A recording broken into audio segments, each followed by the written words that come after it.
Tales for Dark Nights.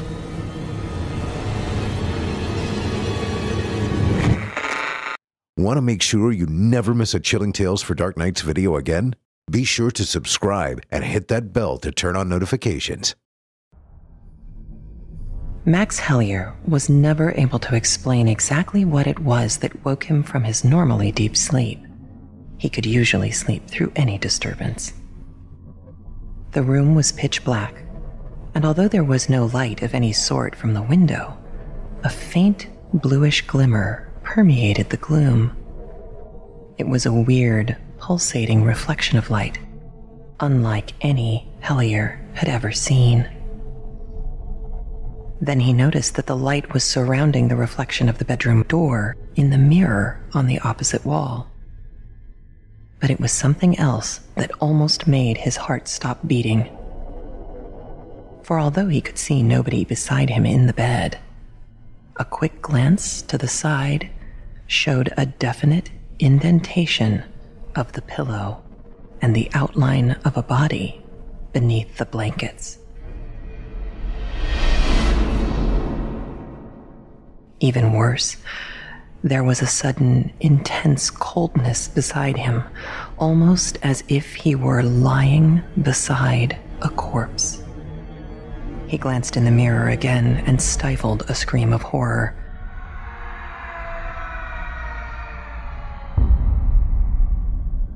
Hellier couldn't see himself reflected in the dark mirror, but there was another man lying there. A burly, bearded, handsome man with a swarthy complexion. And at that instant, Hellier could hear the man's heavy breathing. Then, still in the mirror, he saw the bedroom door open slowly and a woman peer in. Her eyes were fixed on the figure of the bearded man on the bed. Hellier watched as she crept up to the man with a horrible feline stealth and gripped the sleeper's throat with her long, bony fingers.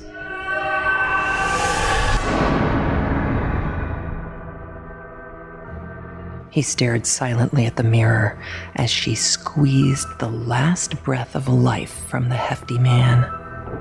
Then suddenly, the hideous drama ended. The picture faded. And Hellier was once more alone in the room. Badly shaken by this experience, Hellier wished he had stayed somewhere else. He had disliked the room in the inn in Munich as soon as he saw it, especially the tall mirror that overshadowed the room, reflecting every movement, every tiny disturbance. Hellier, like many people, never slept on the left side of his bed, and now, as he sat shivering in the huge bed staring at the empty mirror, he was grateful for his habit of sleeping on the right. He sank thankfully back into the pillows and tried to blot the dreadful vision of murder from his mind.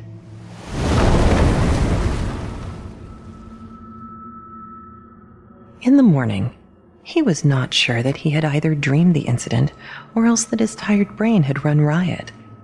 He would have left the inn that very day, except that he met an old army buddy walking through Munich. Franz Braun was down on his luck. His heart had always been in painting, but Hellier knew that he had little talent. Braun had no job, no money, and that very morning had been evicted from his lodgings. Hellier offered Braun a meal at the inn and a night's lodging, not only out of friendship. Hellier wanted to see if Braun too would see the strange scene in the mirror. It turned out that now, in 1952, Braun had changed little from his war days. He wined and dined lavishly on Hellier's money and spent the whole evening flirting with the barmaid. Hellier had already gone up to the room when Braun came bustling in.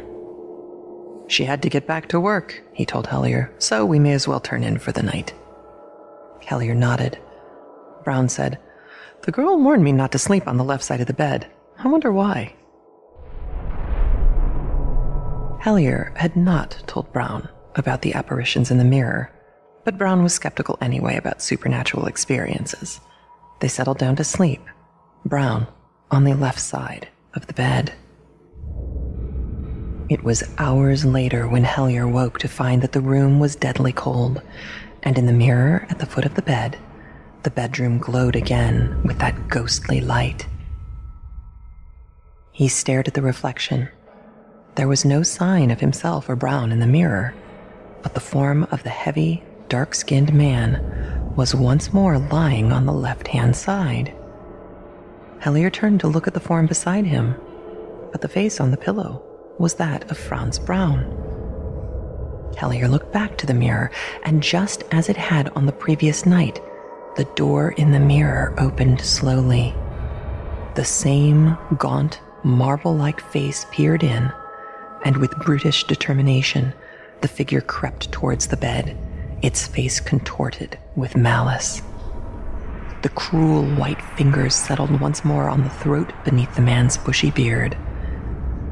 Hellier watched, fascinated, as the woman's hands clasped tighter and tighter. Then, as the shuddering form in the mirror grew still, both figures vanished. Braun had not stirred at all during the drama, but now Hellier turned to his friend and shook him. Brown could not be roused. Alarmed, Hellier snapped on the light, and then he let out a cry of sheer terror. Brown was dead. On his throat were 2 red marks, slowly fading from sight. Hellier's scream roused everybody. The doctor who was called attributed Brown's death to heart failure, but Hellier knew that Brown had been as healthy as a young horse. The next day, he questioned the barmaid, who had warned Brown about sleeping on the left-hand side of the bed. The girl looked at him uncertainly before saying, "I was right to warn him, Herr Hellier. The last few people who slept on the left side of that bed died in exactly the same way."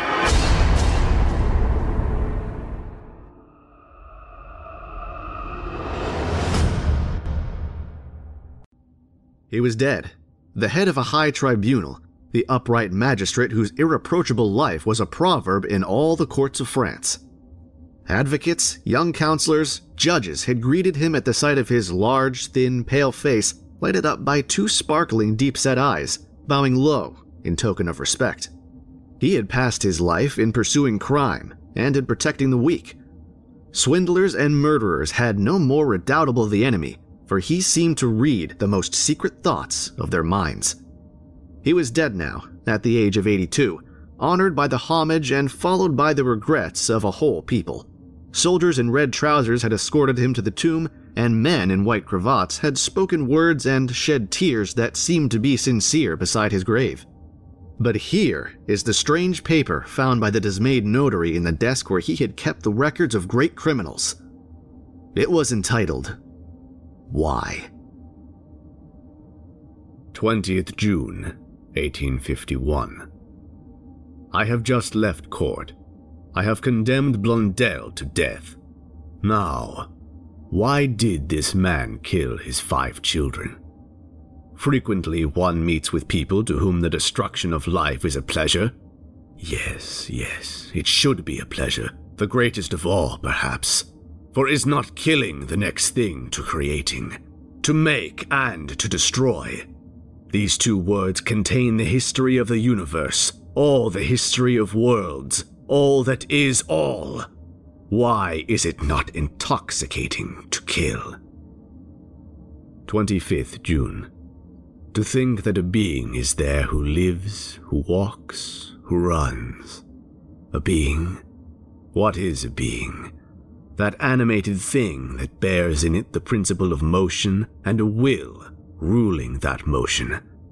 It is attached to nothing, this thing. Its feet do not belong on the ground. It is a grain of life that moves on the earth, and this grain of life, coming I know not whence, one can destroy at one's will. Then nothing more. It perishes, it is finished. 26th June. Why, then, is it a crime to kill? Yes, why? On the contrary, it is the law of nature. The mission of every being is to kill. He kills to live, and he kills to kill. The beast kills without ceasing, all day, every instant of his existence.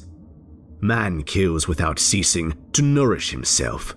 But since he needs, besides, to kill for pleasure, he has invented hunting. The child kills the insects he finds, the little birds, all the little animals that come in his way. But this does not suffice for the irresistible need to massacre that is in us. It is not enough to kill beasts. We must kill man too. Long ago, this need was satisfied by human sacrifices. Now the requirements of social life have made murder a crime. We condemn and punish the assassin. But as we cannot live without yielding to this natural and imperious instinct of death, we relieve ourselves from time to time by wars. Then a whole nation slaughters another nation. It is a feast of blood, a feast that maddens armies and that intoxicates civilians, women, and children who read by lamplight at night the feverish story of massacre. One might suppose that those destined to accomplish these butcheries of men would be despised. No, they are loaded with honors. They are clad in gold and in resplendent garments. They wear plumes on their heads and ornaments on their breasts, and they are given crosses, rewards, titles of every kind. They are proud, respected, loved by women, cheered by the crowd, solely because their mission is to shed human blood. They drag through the streets their instruments of death, that the passer-by, clad in black, looks on with envy. For to kill is the great law set by nature in the heart of existence. There is nothing more beautiful and honorable than killing. 30th June. To kill is the law, because nature loves eternal youth. She seems to cry in all her unconscious acts, quick, quick, quick. The more she destroys, the more she renews herself. 2nd July. A human being? What is a human being? Through thought, it is a reflection of all that is. Through memory and science, it is an abridged edition of the universe whose history it represents, a mirror of things and of nations. Each human being becomes a microcosm in the macrocosm. 3rd July. It must be a pleasure, unique and full of zest, to kill. To have there before one the living, thinking being, to make therein a little hole, nothing but a little hole, to see that red thing flow which is the blood which makes life, and to have before one only a heap of limp flesh, cold, inert, void of thought. 5th August. I, who have passed my life in judging, condemning, killing by the spoken word, killing by the guillotine those who had killed by the knife. If I should do as all the assassins have done whom I have smitten, who would know it? 10th August. Who would ever know? Who would ever suspect me? Me! Especially if I should choose a being I had no interest in doing away with. 15th August. The temptation has come to me. It pervades my whole being. My hands tremble with the desire to kill. 22nd August.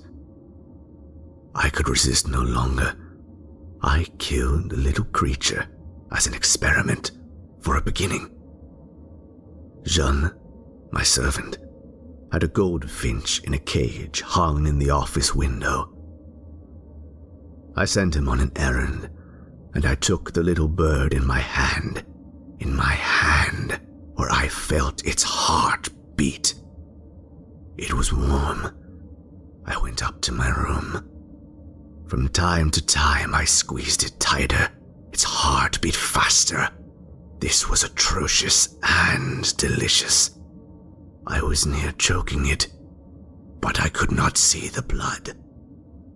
Then, I took scissors, short nail scissors, and I cut its throat with 3 slits, quite gently. It opened its bill. It struggled to escape me, but I held it. Oh, I held it. I could have held a mad dog, and I saw the blood trickle. And then I did as assassins do, real ones. I washed the scissors. I washed my hands. I sprinkled water and took the body, the corpse, to the garden to hide it. I buried it under a strawberry plant. It will never be found. Every day I shall eat a strawberry from that plant. How one can enjoy life when one knows how! My servant cried. He thought his bird flown. How could he suspect me?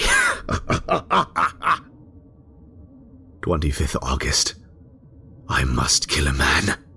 I must. 30th August. It is done. But what a little thing. I had gone for a walk in the forest of Vernez. I was thinking of nothing, literally nothing. A child was in the road. A little child eating a slice of bread and butter. He stops to see me pass and he says, "Good day, Mr. President."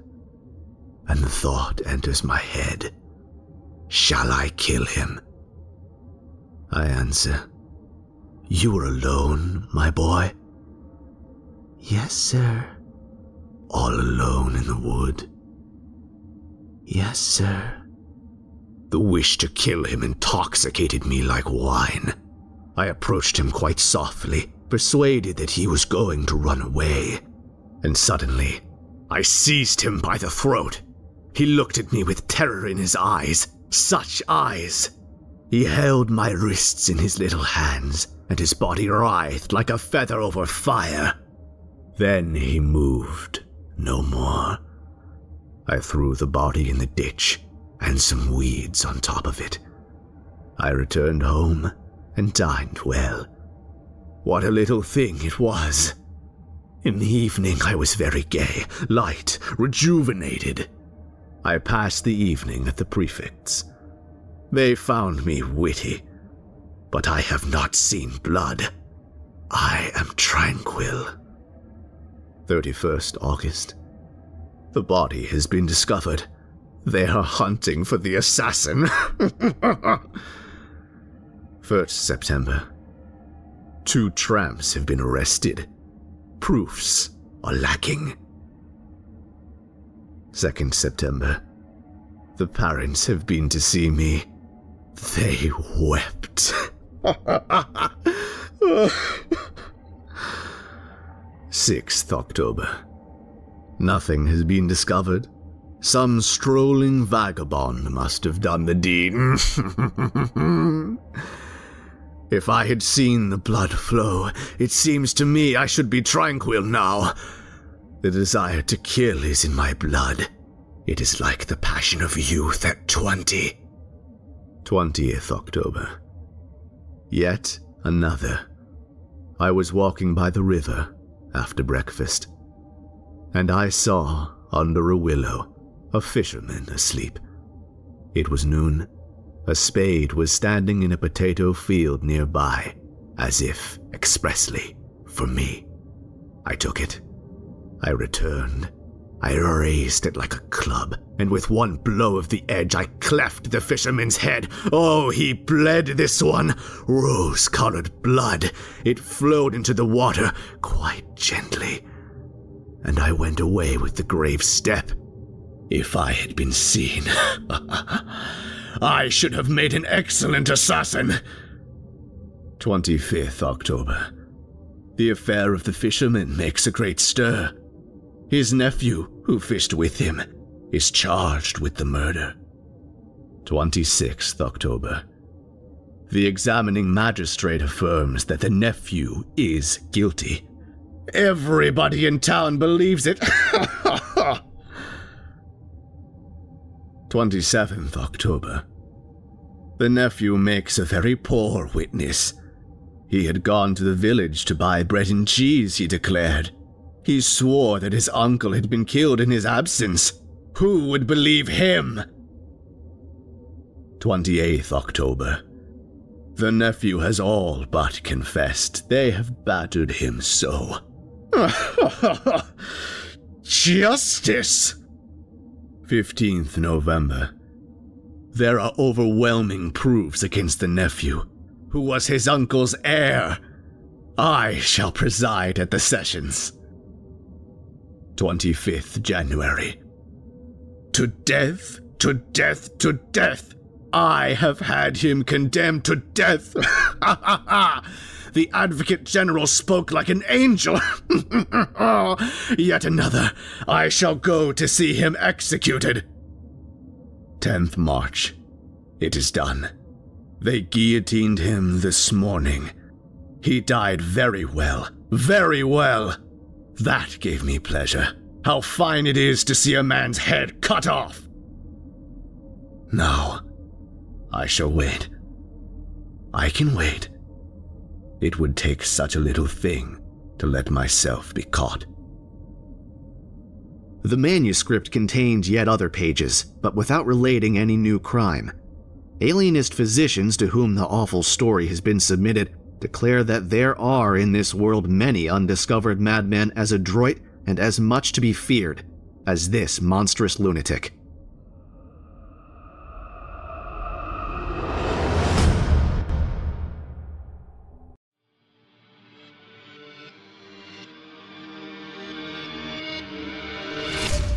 Welcome, dear listener, to Fear from the Heartland.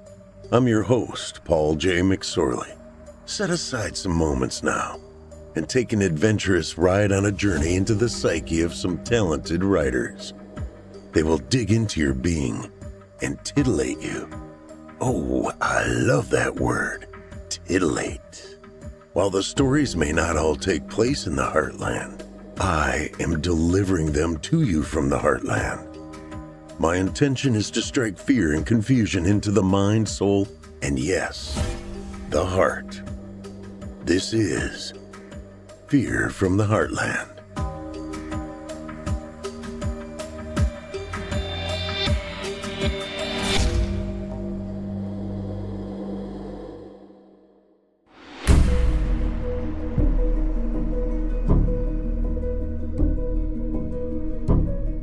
Hello, Heartlanders, and welcome to Season 2, Episode 2 of Fear from the Heartland.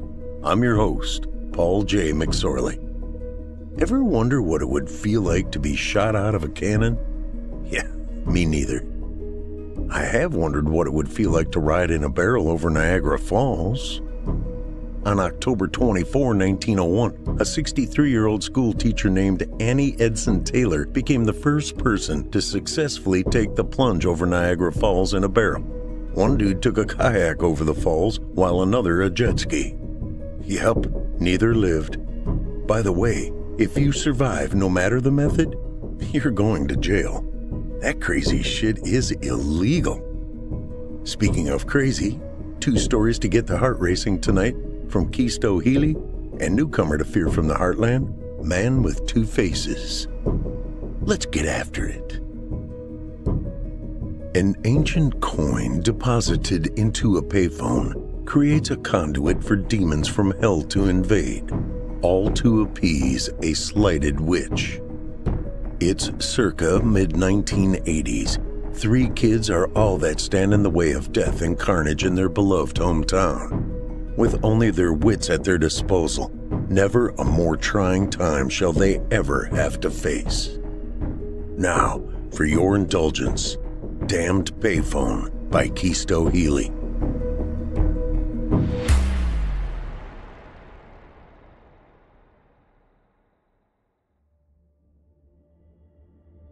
Gary came out of his house, letting the screen door slam behind him. His best bud, ultimate nemesis, Ray, was waiting on his bicycle at the edge of his lawn. Gary ignored the spitballs Ray was sending his way and went around the side of his house to his bike, pushing up the kickstand with his foot and hopping on. He was glad he was bundled against the winter chill, as he could see his breath like plumes of smoke. "While I was waiting for you, I made it through the labyrinth, so now David Bowie is pissed at you," Ray said, putting away his spitball gun, aka pen tube, with no ink in it. Gary rolled his eyes as he pedaled into the street. "No way you escaped David Bowie on a BMX. Everyone knows Huffy is better." The boys rode beside each other, racing through the streets. "We'll settle this on the new Rampage game when we get to the rink," Ray said. "Fine, but you can't be the werewolf," Gary answered as he pedaled by. "It's got to be Kong versus Zilla for a true classic battle." "I just watched it at Thanksgiving again. I love that. You're on." The boys rode their bikes across town to the roller rink, where they skidded to a halt. "I win," Gary said. "Told you. Huffy. It was a tie, loser." The door opened and a girl stepped out in rainbow leggings and overalls with her brown hair and pigtails and her eyes wide with fear. "Oh no, it's Punky Brewster," Ray said with a snort. "Hope you had your cooties shot." "Shut up, dude," Gary waved at the girl. "Hey, Lucy." Lucy walked up to them, her eyes distant and full of terror. Behind her, the door fell shut, cutting off the sound of Tears for Fears playing inside. "What the heck is wrong with you?" Ray asked her. Lucy turned slowly and looked him in the eyes. "It's the payphone," she said. Then she whipped around and pointed at the maintenance hole in the street. "You're being kind of creepy," Gary told her. He looked over at the maintenance hole she was pointing at. The cover jumped and rattled. The two boys paid wary glances towards each other and then both looked at Lucy. "Okay, what the hell was that?" "That was hell," Lucy said. The boys looked back at the maintenance hole cover and it jumped again, landing at an angle this time and exposing the hole beneath. Thick gray taloned fingers emerged from the darkness. Both boys yelped, dropped their bikes, and ran into the building. People were happily dancing laps on the rink while others were pulling skates on and taking them off on the other side of the big room. A disco globe spun above, scattering multicolored lights over the skaters while the speakers crooned, "Everybody wants to rule the world." "Was that a chud?" Ray asked, trembling from nerves. "I think we just saw a chud, dude." "Chuds aren't real," Gary answered, but he glared at Lucy. "What was that? Tell him." "Probably a demon," she said. "Come on." Gary and Ray glanced at each other, but they followed behind her. They walked past the skaters that didn't look at all frightened. They walked past the tables where kids were eating slices of pizza and sipping sodas from wax-coated cups. Lucy stopped beside the payphone. "Can you please just stop being a weirdo and tell us what's going on?" Ray huffed. Lucy rolled her eyes. She cracked the gum in her mouth. "Pick up the phone and try to call someone." "Should I call Santa?" Ray smirked and shook his head. He gestured towards an arcade game across the way. "Heck no. I'm saving my quarters for Rampage. You do it and just let me hear." Lucy sighed. "Fine. She dropped a quarter into the appropriate slot on the phone. I'm gonna call your house, Gary." Gary shrugged and she dialed, punching the silver buttons. Then she reached past Ray and handed the phone to Gary, who reluctantly took it. Gary held the phone to his ear and listened, his eyes on Ray. He heard what sounded like a campfire, flames crackling and popping. He squinted his eyes and listened more carefully. It sounded like there was some kind of low moaning in the background. "Hello?" he said. "Mom?" Deep laughter came through the phone into his ear, accompanied by screams of terror and agony. Gary dropped the receiver and jumped back. Ray eyed him cautiously and then grabbed the hanging phone, putting it to his own ear. "Hello, Ray," a booming voice full of bass said to him. "I will see you at home." Ray slammed the phone down, hanging it up. He stared angrily at Lucy. "Who was that? What is going on? Why did he say he would meet me at home?" "That was the devil, I think," Lucy said, cracking her gum again. "Evan and those other mean boys were making fun of the old lady on the hill, calling her a witch and throwing stuff at her. I think they egged her house. Anyway, She followed them here and put some strange-looking coin in the payphone. Then she just left. Now the payphone calls hell, and whatever house you dialed, that's where the demons show up. I tested it by calling the main number for the rink. Joey at the desk didn't answer, she said, pointing at the older boy who waved back. But the devil did. And that's why that demon was coming out of the sewer outside? Ray asked in a panic. You just killed us all, you idiot! Wait, why'd you call my house? Gary cried out. You sent demons to my house? I thought we were friends. We are. So I called Ray's house. Ray snarled. I hate you so much. I gotta go save my parents. He ran past them before Gary could say anything, but he stopped in his tracks when the music cut off. He looked back at Gary and Lucy just as the power cut out. People immediately started screaming. Ray whirled back around and saw people hurrying off of the rink in a rush to get to their shoes and belongings. A hand clamped down on his shoulder and he yelped. He shook free of the hand and spun around, ready for battle. Gary raised his own hands defensively. We have to get to our bikes if we want to save your family, and there are demons out there. Lucy cracked glow sticks and handed each boy one. These will help us see in the dark. Thanks, Gary said with a smile. I still hate you, Ray told her. The front door flew open with a bang as huge gusts of wind blew in. A ferocious growl sounded in the dark. The three kids watched as skinless creatures of gray bone crawled on all fours, moving fast and leaping onto fleeing skaters. The screams started again as blood sprayed the polished wood of the rink. Run! Lucy screamed, racing for the door. The boys pumped their arms and turned their legs behind her, barreling through the open doors. Each boy grabbed up their bicycles and both turned to look at Lucy. What about you? Handlebars? Gary asked, his eyes going back to the open doors and the sounds of chaos emitting from the darkness within the building. Lucy smiled and pointed down at her feet. The boys followed her finger as they did before and saw that she was wearing skates for the first time. Gary nodded and started to pedal away. Ray shot past him and Lucy worked to keep up, weaving back and forth on her skates. They heard padding feet and panting breaths like a dog running behind them. Curiosity mixed with fear forced them to turn their heads. The horned demon and its lone red eye made them turn back and pedal faster. I'm about to lead another demon right back to my house. This is all your fault, Ray barked at Lucy. Lucy ignored him. She reached back with something in her hand, and liquid splashed onto the horrible face of the pursuing demon. Steam rose where it connected, and it howled in pain and turned away from her, running off in the opposite direction. What was that? Gary asked her. Floor's water. My mom orders it for the dishes in our doorways. We're Catholic, dude. And you just carry it around with you? Ray chimed in. I do since I saw Fright Night. You just never know anymore. Hey, just be glad she did, Gary said. Or we might all be demon food right now. If those things ate my parents, I'm gonna feed you to them, Ray said, tugging the handles of his bike and sharply turning a corner. Whatever, Master Splinter. Is that supposed to be an insult? He's a rat, idiot. A freaking badass ninja rat. Guys, look! Gary shouted over their argument.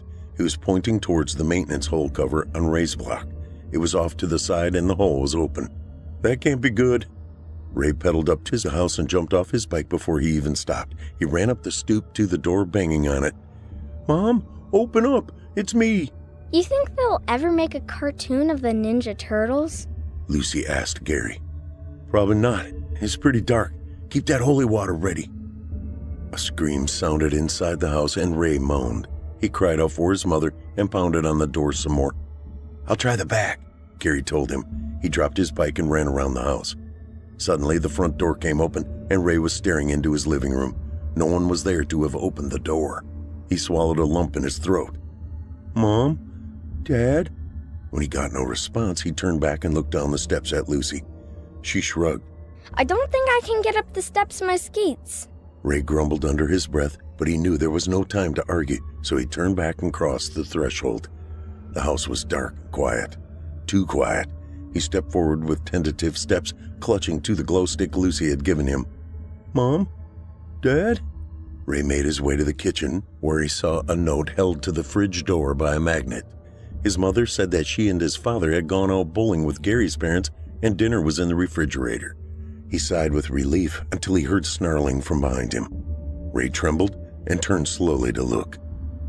A tiny gray creature was on his kitchen table, rippling with muscles and oozing slimy drool from between fangs too big for its tiny head. Ray put his hand out towards the creature.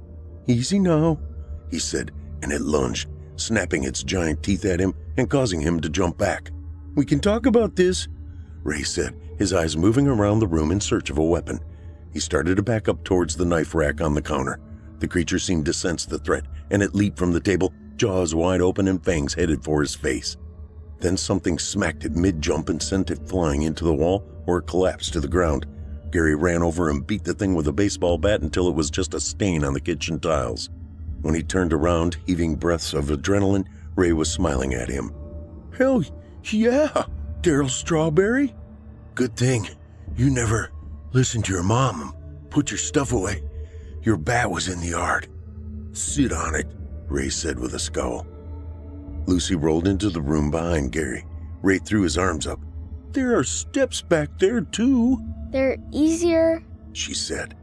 "We have more important things to talk about," Gary told them both. "You're right," Ray said with a nod. "GoBots or Transformers?" "Still Transformers," Lucy said with conviction. "I mean, how do we stop this thing?" Gary interrupted. "People are going to keep using that payphone. They're probably all trying to call for help from it right now. The demons will be all over town." "I have a plan," Ray told him, "but you have to answer the question first." Gary sighed. "Transformers?" Ray threw his arms up again. "Well, fine. I have tickets to the GoBots movie that we missed when it came out in March, and they're re-releasing for Christmas, but I'll just find someone else to go with." Gary slapped himself in the forehead. "I still like GoBots. I just think Transformers are better. We didn't miss that movie in August, did we? Why? What was more important?" "What's your plan?" Lucy said, stepping between them. "Take it to the source, duh." Ray shot Gary a last dirty look. "The witch that cursed the payphone has to have a way to undo it." "Maybe if we kill her, her curses will die with her," Lucy responded. Ray looked impressed. "Okay, I don't completely hate you. How are we going to get her with demons all over the street?" Gary asked. "I have a plan for that, too." Ray gave a sly smile. "Give me that holy water of yours," he said, tearing a piece of loose leaf out of a nearby trapper keeper. A few minutes later, Gary was pedaling his bike down the street towards the witch's house. Lucy was skating beside him and pulling a radio flyer wagon by its handle. Ray was sitting in the wagon. Each time a demon appeared in the street, snarling and prepared for murder, Ray pulled a paper ball from the container of holy water and used his spitball gun to fire it and send the howling demon running in the opposite direction. "It's working!" Gary whooped. Then an enormous monster was standing right in front of him. He tugged his handles and swerved, but his bike crashed and he was sent tumbling across the street. Lucy cried out and let go of the wagon handle as she swerved herself to avoid the beast's massive legs. The wagon rolled a few feet but came to a stop right in front of the thing. It leaned forward on a serpentine neck and glazed yellow eyes stared directly into Ray's. Not knowing what else to do, he raised his gun and blew a spitball point blank into the thing's face. It bounced off the monster's snout with a sizzle of steam, and then a long forked tongue came out to lick the monster's scaled lips. "Crap," Ray said. The snake-like jaws of the demon unhinged and spread wide, ready to swallow him. Ray just reacted and threw the whole container of holy water down the creature's gullet. It froze for a moment, then burst into flame and collapsed in the road. "Hell yeah!" Ray shouted, bounding to his feet and pumping his fist. "That was all I had, you idiot!" Lucy snapped as she rolled over towards him. "It was going to eat me. I didn't see you doing anything." Gary stumbled over, a hand to his head. "Guys, we're here." All three turned to look up the old house on the hill. "Any idea how to kill a witch?" Lucy asked. "Beats me," Gary said. "Everything beats you," Ray told him. "You don't. You'll never know. We didn't get to play because the roller rink got overrun with demons." "We'll just wing it then," Lucy said, leaving them behind to skate up the hill towards the old house. The boys grumbled and ran after her. When they got to the towering front door, Lucy reached up and rang the doorbell. "Seriously?" Ray snapped. "Well, I don't know." "We're not trick-or-treating. Guys." Once he had their attention, Gary pointed towards the open door. "Shall we?" "I don't see what choice we have," Ray said, stepping past him into the creepy old house. Lucy looked at Gary and shrugged her shoulders. Then she stepped inside as well. When Gary followed her in, the door slammed shut behind him. "That can't be good," he said. They were standing in a foyer before a winding staircase under a crystal chandelier. A candelabra burned under an old painting of a frightening woman with an intense stare on each wall at their sides. When they looked up the stairs, mainly to get away from the terrifying painting in the glow of the many candles, they saw her. She was standing on the landing, looking down at them, her white hair wisps jutting out in every direction. She pointed down at them with a bony finger. "You dare come into my home?" she bellowed from above, her voice shrill and piercing. Below, the children shivered. Lucy swallowed and stepped forward. "I know that Joey and those other boys are total jerks," she said. "but you need to remove the curse. It's hurting innocent people." Suddenly, the witch was right before them. No one had ever seen her move. They all gasped. "No one in this town is innocent," she said. "They tormented my mother and her mother before her just like they do me now." "I never did anything to you," Gary said. The witch glared at him. "You and your friend over here dared each other on Halloween to come to invade my house. You were so bent on winning that you didn't even think about the fact that you were breaking into someone's home." Ray spoke quietly out of the corner of his mouth when he said, "She's right, we did do that." "I'm sorry," Gary said then. "We were messing around. We didn't mean any harm. Please, people are dying down there." The witch gave a big toothy grin. "Yes, and they will all die before it's over, and so will you."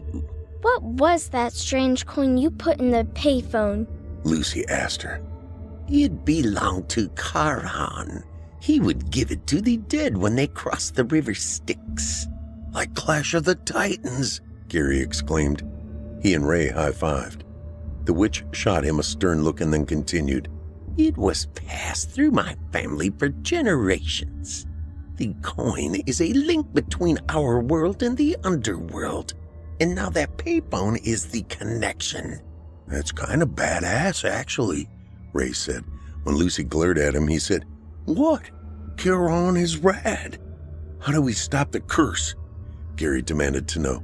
"We have to fix this, or it's going to ruin Christmas forever."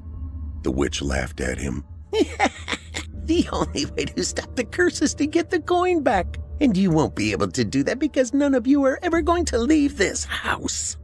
The boys backed up until they hit the closed door. The witch's smile returned. With a long black fingernail, she caressed each boy's cheek. Then a whistle made her turn her head. She was just in time to see Lucy slam the candelabra down on her robe. It caught fire quickly, and she screamed. The witch stumbled away and fell, rolling on the ground as the flames grew in intensity. She started to scream then, and she writhed in agony as she was consumed by fire. When she fell still, and all remaining was her charred corpse, Gary reached behind him and tried the door. He sighed with relief when it came open. "You're growing on me," Ray said to Lucy as they left the house. "Like a wart?" she said with irritation. "No," Ray said, shaking his head. "Like a friend." "That's sweet," Gary chimed in. "Now we have to go back to where it all began and get that coin so we can end this nightmare." "We have to go to that damned payphone," Ray agreed. "Literally," Lucy added. "So, we're like the three amigos," Gary said as they headed back down towards the street. "Except cooler." "My dad watches that," Lucy said. "We're Spidey and his amazing friends. I'm Firestar, you're Spidey, and Ray's Iceman." "Definitely grown on me," Ray said with a smile. "You want to go see GoBots with me?" "Seriously?" Gary snarled. Ray laughed, but it didn't last long. When they were back on the street, they saw the full extent of the carnage. There were smashed cars and wrecked houses, downed trees and power lines. Lightning crashed in the sky above, and rain started to fall with force. None of them said anything else as they walked towards the roller rink, Lucy still on her skates. They were doing their best to remain vigilant, to watch for stray demons hungering for human flesh. Terrified screams sounded in the distance. When they reached their destination, a pair of legs wearing skates came rolling out of the open door. The kids cringed at the sight and feared finding the rest of the body inside. "Do you think they're all dead?" Lucy asked, breaking the silence. The boys just nodded. Do you think once the demons kill everyone at a location they were called to, that they return to hell? Gary asked as they approached the door. God, I hope so, Ray said. When they stepped back into the roller rink, they all clamped hands over their mouths to avoid being sick. There were body parts scattered everywhere, blood dripping from the walls and ceiling, and a lone pair of skates still spinning around the track. The smell is horrible. Lucy choked. Let's just get that coin and get this over with, Gary said. They hurried forward, navigating the body parts like it was a minefield until they made their way back to the payphone. How do we get the coin out? Lucy asked, inspecting it. Watch out, Ray said, moving her aside. He reached up and kicked the phone. It rattled, and some coins came out, but not the cursed one the witch had put in it. Do it again, Gary shouted. Keep doing it. Not so fast, a voice said from across the room. When the kids looked that way, they saw a translucent man with enormous wings and long razor-sharp claws walking in their direction. All three of them commenced beating on the payphone, kicking it and punching it. Quarters were raining out everywhere. Where is it? Gary shouted. It's gotta be here. The demon reached them. The clawed hands shot forth and seized both Ray and Lucy around the throat, lifting them high into the air. Gary looked from his squirming friends to the payphone, unsure of what to do. Back away from the phone, or I will cut off their heads, the demon told him. Gary didn't trust that the demon wouldn't do that anyway, but he didn't know if the coin would come out if he hit the phone again. If it didn't, the action alone might be enough to cause the thing to kill his friends. Okay, he said, raising his hands. Just please, don't hurt them. Go, the demon boomed. For emphasis, he squeezed his hands. The children in them kicked and struggled, their faces going purple. Okay, Gary shouted, backing away. Then he stopped and did his best to duplicate the crane kick he saw in Karate Kid. His left leg came down as his right leg shot up and hit the payphone with a bang. A filthy old coin came tumbling out of the coin slot and landed on the floor. It wobbled back and forth with a rattling sound before falling flat. The winged demon disappeared, and Ray and Lucy fell from the air to the ground, where they coughed and gasped for air. Gary bent down and picked up the witch's coin, stuffing it into his pocket. He would bury it somewhere where no one else could use it for evil. Ray and Lucy got to their feet, wiping the gore they fell in off of their clothes. Nice kick, Lucy said with a smile. Ray clapped his friend on the shoulder. Hell yeah, Gary-san. Wax on, wax off. The GoBot's ticket is yours again. I had no intention of going with you, Lucy said to him as they navigated the carnage on their way to the front door. I vote we start using the word heck, Gary said as they stepped outside. Agreed, Lucy said. They looked around at the too quiet streets. You think they're all gone? Ray asked the others. I hope so, Lucy answered. If not, we'll just find a way to beat them, Gary said. We're a pretty good team.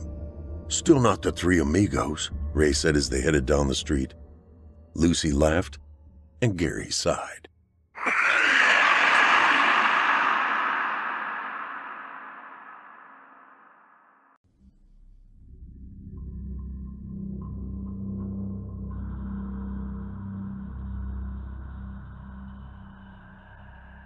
How does it feel? It asked this as it cuts deep into the inner thigh, flesh and fat zippering apart, its tongue probing into the fresh wound. How are you doing? The thing wouldn't want an answer even if there was one. It only wants screams. This is going to be worth it. You're going to love next year. This will make it worth the having. I used to wonder what could be worth this. The heat of its palms pushing legs apart. The cold, slow rivulets of saliva dripping down like icy syrup, washed away with slow impulses of hot blood. That single tooth in its lower jaw, barbed and curved. That awful, knowing smile from the puckered sphincter of its mouth. This year, I finally understand that phrase. Worth the having. This year, the final year of our horrible agreement, the thing still uses that word, agreement, as if I wanted any of this. I understand it all. 22 years ago, I cut across the backyard of Mikey Slater's dad's house. This was the night before Halloween, the night I'd later learn that thing would stretch its legs and go for a walk. The thing was the reason for the season. The whole tradition of Halloween had started because of it. Masks, costumes, disguises, none of it for fun. All of it primal camouflage to help the prey hide from the predator. Nobody remembers that part of the tradition anymore. Not even the thing itself. It just knows to walk the night before Halloween. And it walks to me. I don't ask where it goes when it leaves me, or what it does on Halloween night. I'm just glad it's gone. Anyway, Mikey Slater.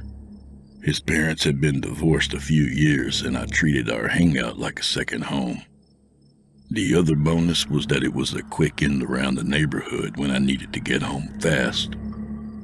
I was on my way home from checking out Mikey's Halloween costume at his mom's house, and had about 2 minutes to get home before dinner was cold and my ass would get spanked. We'd made a pact to dress as characters from this cartoon about interstellar nights. We had some great things rigged to our costumes, lights and fake swords, the whole works. We expected that tomorrow night we'd barely be able to do any trick-or-treating since we'd be mobbed by admirers wondering how we obtained these amazing costumes. I vaulted the 6-foot wooden slatted fence, landed softly in the garden, not caring if my presence was announced or not, since Mikey's dad never cared if I cut through. And then I saw Mr. Slater lying in the grass near the back door, naked. Another person straddled him, pinning his arms down. Pale skin, soft curves. It looked like a woman. The back did anyway. The head was too small and bald with a mohawk of downy feathers. And this silhouette dipped down, the head bobbing just above Mr. Slater's crotch. I was young, but not so young that I didn't have a small clue about what I might be seeing. I heard a whisper. Almost done. Almost done. Next year is going to be fantastic. This will all be worth it. And Mr. Slater replied, No. No, no. No more. There's nothing I want. Everything I want is gone. Occasionally he hissed, his breath stifling a scream. Pleasure wasn't part of this. No more. No more, please. You must want something. It's you and I forever. If you don't want anything. And here the naked thing yanked a hand back from Mr. Slater's thigh. And that's when I noticed the blood and the flap of flayed skin that I'd initially mistaken for underwear pulled down. I tried to turn around, grabbed the fence to bail out. I wanted to get out of there, wanted to be home. You what? It whipped its head around at me, and I felt its voice in my head more than I heard it. Take him! Take him! Mr. Slater cried out, pointing at me. I can't explain any of what happened next. Can't explain the face I saw when I locked eyes with the thing. Can't explain the speed with which it moved. It crossed the yard in 3 hitching strides, seizing my ankles as I tried to get out of the yard. I flopped my upper body over the fence and struggled for anything to grab, to pull, to get free. I heard a whisper. No, felt it. Mine. One quick bite on my ankle, a burning pain, searing, Electric. Make a wish before you go to bed. Think about what you want next year more than anything. We have an agreement now. It wasn't a question or an offer. It released me and I dropped to the ground in the alley behind the fence. I reached to my ankle. There was a fading flash of pain and burning, but no blood, no cut. Mikey's dad came stumbling around the corner, wearing nothing but a pair of shorts, holding a handgun. Is it still here? Is it? I said nothing. What could I say? What the hell was happening? My God, if you hadn't shown up, I'm free. He smiled at me and turned away. There was a flash in his eyes, a moment where he was teetering between life and death. That gun, the fulcrum between finishing something very bad or starting something new. His hand rose slowly. But don't. Mikey. Those were the only 3 words in the mess behind my lips that could break through. It was enough. His hand swung free and heavy. I'm sorry. I'm so sorry. Just try to think of good things for yourself. He looked at the gun again. What the hell was I gonna do with this thing? Don't ever think about trying to kill it, whatever you do. Just take what you have coming, and then think of good things for yourself. I barely remembered getting home. By the time I was through my front door, the details were hazy. My ankle was fine. No cut, no scab, not even a scratch. I slid into bed, trying to remember the thing, the face, the hands, anything. But it was all gone. A haze. My gaze drifted over the shelves around my room, the random toys scattered around, the baseball bat leaning against the corner. I hopped out of bed and brought it close by, feeling like it would keep me safe, not knowing from what. As I drifted off that night, my last thought was about Little League and my wish that I wasn't too damn fat to play shortstop. That's good enough. A whisper shot through the center of my brain. Cold sweat broke over my upper lip, then calmness, then sleep. When I woke up the next morning, I'd forgotten the previous night completely. I was full of energy, light on my feet. I felt ready to take on the world. Things felt a little darker in the afternoon as I walked by Mr. Slater's house on my way to Mikey's, but I couldn't quite peg why. I saw him sitting on his porch, a strange smile on his face. I kept moving, and that night was a Halloween much like any other. The following year, I dropped a lot of weight, got faster, made the team. Didn't think of how or why, just attributed it to hard work and eating right. Then early October came, and I found a postcard on my pillow when I got home from school. I'd like to say I got cold chills when I picked it up, or that it felt like flesh or leathery hide. But no, just plain cheap cardboard, typed in a neat white font on one side. It read, Halloween is almost here. Did you have a good year? What do you want next year? Think hard. Make it worth the having. I wanted to show the card to my mom, but by the time she got home from work, it was gone. Every time anyone brought up Halloween, this icicle of dread would rocket down my spine, and then disappear in a haze of thoughts about candy and costumes, an itch at the back of my mind that I couldn't quite scratch. The night before Halloween, laying my costume out before going to bed, my only thoughts were on candy and sneaking around in the dark. It was 2 in the morning when I woke to a great weight on top of me, pushing the blankets down tight and cocooning me inside.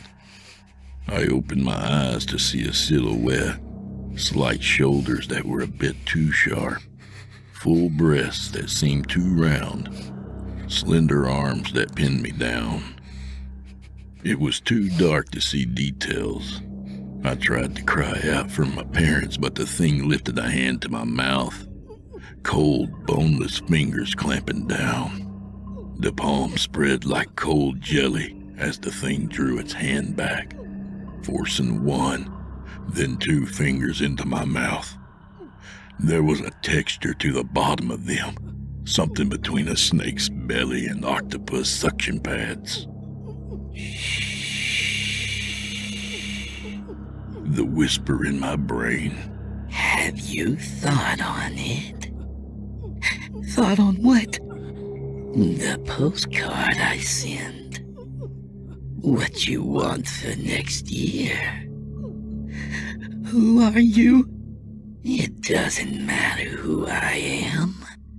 It matters who you are. You are mine. How did you?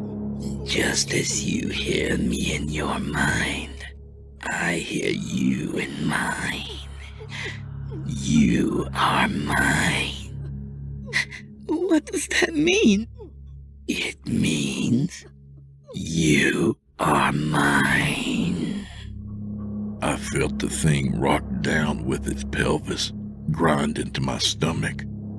The agreement is not without benefit to you. I didn't agree to anything. Does a fish agree to feed a shark? Does a tree agree to be struck by lightning? You are mine. The thing drew closer to me, and I squeezed my eyes shut. Everything grew bright until I could make out shapes, then colors. Then I could see it in front of me. You don't need your ears to hear me, nor your eyes to see. You are mine. It was mottled in gray. The torso was curved and sensuous, but the head, that too small head, the puckered sphincter of a mouth that prolapsed in and out, exposing that single jagged tooth. The 2 giant eyes, bulbous and red, shot with veins but no pupils. The 2 smaller green eyes in between. No ears, no nose. The tuft of white feathers in a stripe over the shining bald skull. Squeezing my eyes shut tighter only seemed to draw out more clarity. You need to understand how this works. I will show you. Think of a woman you desire. I couldn't. I was 12. There wasn't desire yet, only a strange fascination.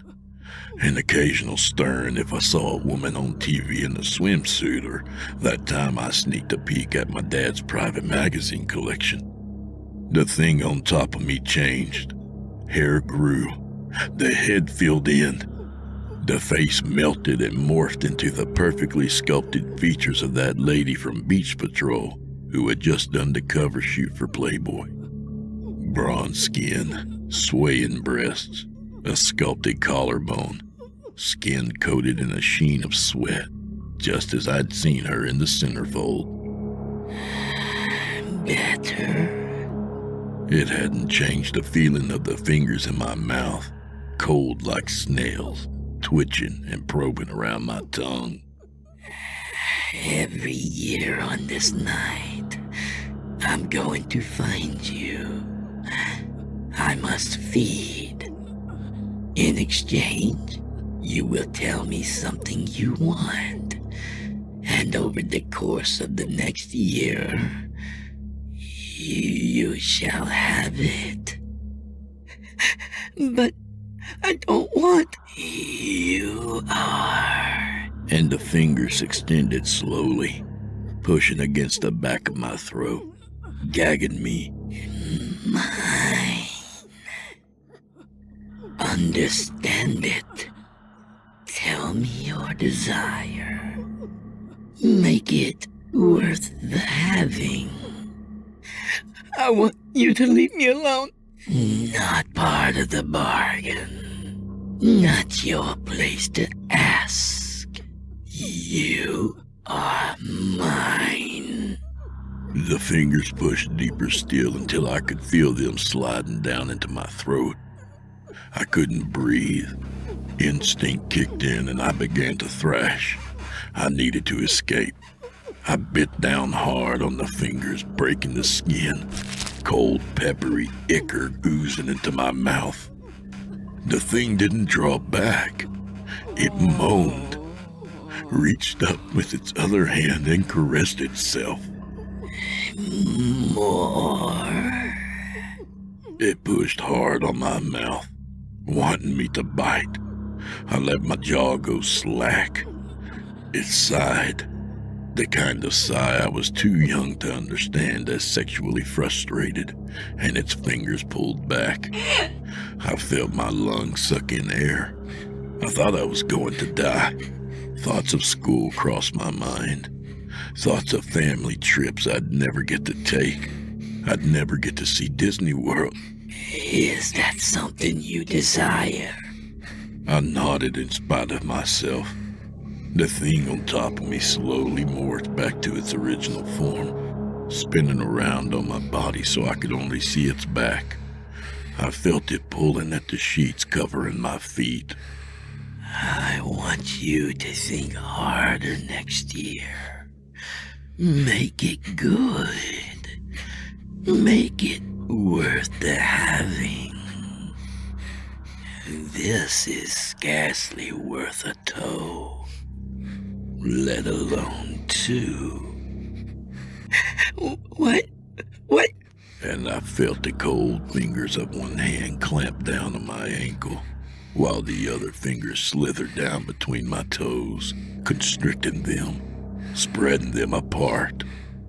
No, I said. No. Please don't.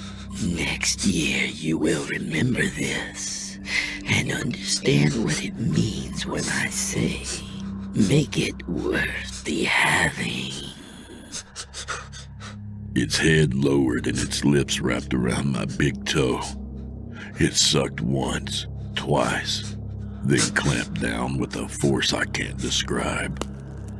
That single tooth razored into the meat of my toe and flicked, cutting, tearing. I screamed. I had to have screamed, but there was no sound.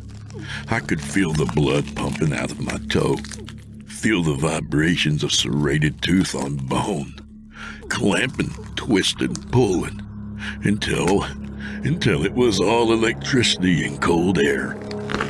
The thing turned to me and pursed its lips. It showed me my toe, sucking it so it bobbed in and out of its mouth before tipping its head back and swallowing. The opening between its legs pulsed and shuddered, cold slime pulling onto my sheets. It sighed. One more. This time I did get a scream out. A small yelp as it latched onto my second toe and began chewing again. Its leg cracked and bent around at an impossible angle until its foot was over my mouth, spreading like taffy, covering my nose and lips so that no sound could escape, no breath could enter. There was no smell, just electric pain, vibrant agony, a crack, a tear, and more cold air. The second toe went much easier than the first. The creature arched its back and swallowed. ripples shivering down its flanks as it came again. It spun, bringing its face close to mine. I squeezed my eyes shut to no effect. Enjoy your trip. Next year, think harder. Without moving its torso, it raised one leg, stretched it toward my windowsill. Gripping hard, it pulled itself up and out into the night. I stared down over my soaked sheets at my foot. The silhouette in the dark room danced through the purple lightning of pain. It didn't seem to be bleeding. It didn't hurt. I didn't pass out from the pain. I passed out when I tried to count my toes and had to stop at 3.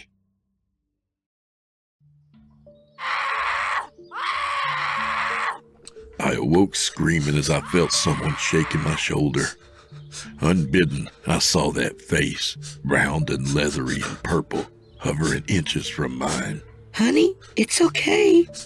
When I opened my eyes, I saw my mother's face. Are you feeling okay? Your bed is soaked. Did you wet the bed? I burst into tears, kicking at the sheets until they came free. I could feel the burning sensation in my toes still, the raw wound scraping at the fabric. No! I shouted. Look what it did! Look what it did! I held my foot up. 5 toes. Had I not already been crying, I might have started then, or possibly even wet the bed out of sheer joy. I wiggled my toes, jumped out of bed. What's gotten into you? My big toe was a bit red. My second toe had a definite hard ridge beneath the skin like a scar, but they were there. They were back. I was whole. My toes were... Mine. Did you stub your toe last night? My mom grabbed my foot, poking at my toes. No pain. No, Ow! There was a scab on the underside of my big toe. Damp sheets, no blood, 5 toes. You need to get up and be more careful. You get a cut like that, you show me, okay? Otherwise it could get infected and you might lose your toes. You wouldn't want that, would you? I blanched. You need to get up. It's Halloween. Big breakfast to fuel up for a big night, right? Her hand sank into the dampness on my sheet, the essence that the creature had left behind in its ecstasy. Her eyes became vacant, distant, as she pulled the sheet off and bunched them on the floor. Well, I'll wash these later. You go run along.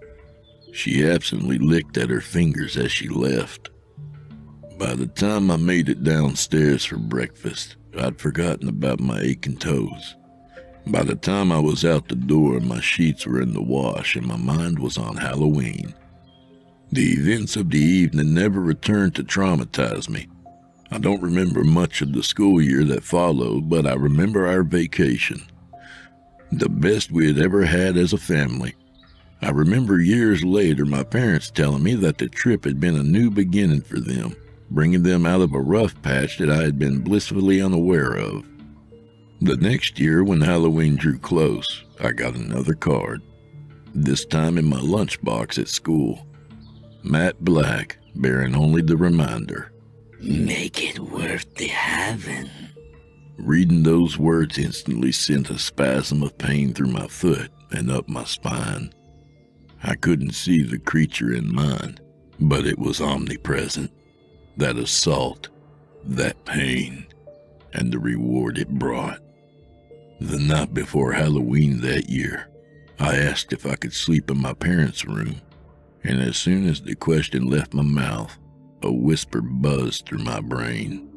Oh no, don't make them watch. Why would you do that to them? So I didn't. I slept in my closet that year thinking it might not find me, but I was wrong. I could explain this, break it down year by year and tell what happened, but that's not what I'm going to do. It's about that phrase, make it worth the having. That second time, it stood at the door of my closet, towering over me, taking on features it must have thought looked friendly. The face shifting from Santa Claus to Jesus to cartoon mice and rabbits. I don't want you to go through this for nothing. Think big. Please stop. I'll stop when I'm full and finished, and I'll still come back next year. Don't wish for toys. Don't wish for things for other people. Think of yourself. Remember our meeting last year, and know what's about to happen will be far worse than a few toes. Don't let this happen for nothing. Make it worth the... I screamed hard, muffled by the gelatinous glob of fingers it had forced into my mouth again. I just wanted it to shut up. I never wanted to hear that phrase again, but I knew I would. I knew this, all of this, would be happening again and again. That's a big burden to put on the shoulders of a child, right? Have almost anything you want in exchange for giving the thing what it wants. That's not accurate. In exchange for the thing taking what it wants. I mean, what can a child think of that would be worth that? The second year, all I could think of was sports cars. It made me try again. Why ask for something I couldn't legally use? Millions of dollars? Same thing. It had to be personal. So the second year, I wished to be the fastest, strongest kid in my school. Done. And in exchange for that, for the next 60 minutes, the creature flayed my arms and legs with that horrible tooth, peeled back my skin and chose 3 strands of exposed muscle from each limb, snapping them near one tendon and pulling them out like spaghetti, lifting it as high as it would go before placing the strand in its mouth and sucking it down greedily, biting off the other end at the tendon. It held its gelatinous foot over my mouth the whole time, tiny suction foot pads inhaling the screams that never made it into the night. Blood everywhere. Pain like I had never felt, to that point anyway. When it was done, it left me wide open like a biology class project pinned to a tray, trying to sleep and failing miserably. I passed out at some point and woke up in the morning, mildly sore but fully intact, testing out my newfound strength on my dad's weight bench by the end of the day. By the end of the week, I was running home from school without breaking a sweat. By the end of the school year, I was medaling in every sport I chose. When October rolled around and the black postcard fell out of a library book I pulled from the shelf, the sinking dread in my stomach was almost matched by the excitement of the next thing I planned to ask for. That night, it ate half of one of my kidneys. Once it managed to pull the organ free, it wasn't so bad, but getting there was sheer hell. 14 years old, I made the wish any hormonally rampaging boy would, and that year, I got every girl I was interested in. Was it worth it? Hard to say. But that year I came to understand that I was addicted, that I understood what worth the having meant, and that my life was going to improve. I thought I had it all figured out. I had to try something new, despite seeing the thing lick its lips, despite seeing the horrible tongue dance over that single stupid tooth and the puckered maw it called a mouth. Something new was too enticing to resist.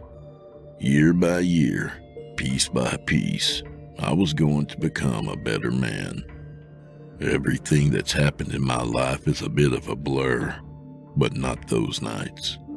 Those I have perfect clarity on. I got better than perfect eyesight the year it spent hours working my eyeballs free from the sockets after using one jagged nail that cut my eyelids off. More length and girth downstairs. It was my first year of college after all. That year was sheer torture. It changed its shape to a calendar girl, arousing me, bringing me to climax orally in spite of myself.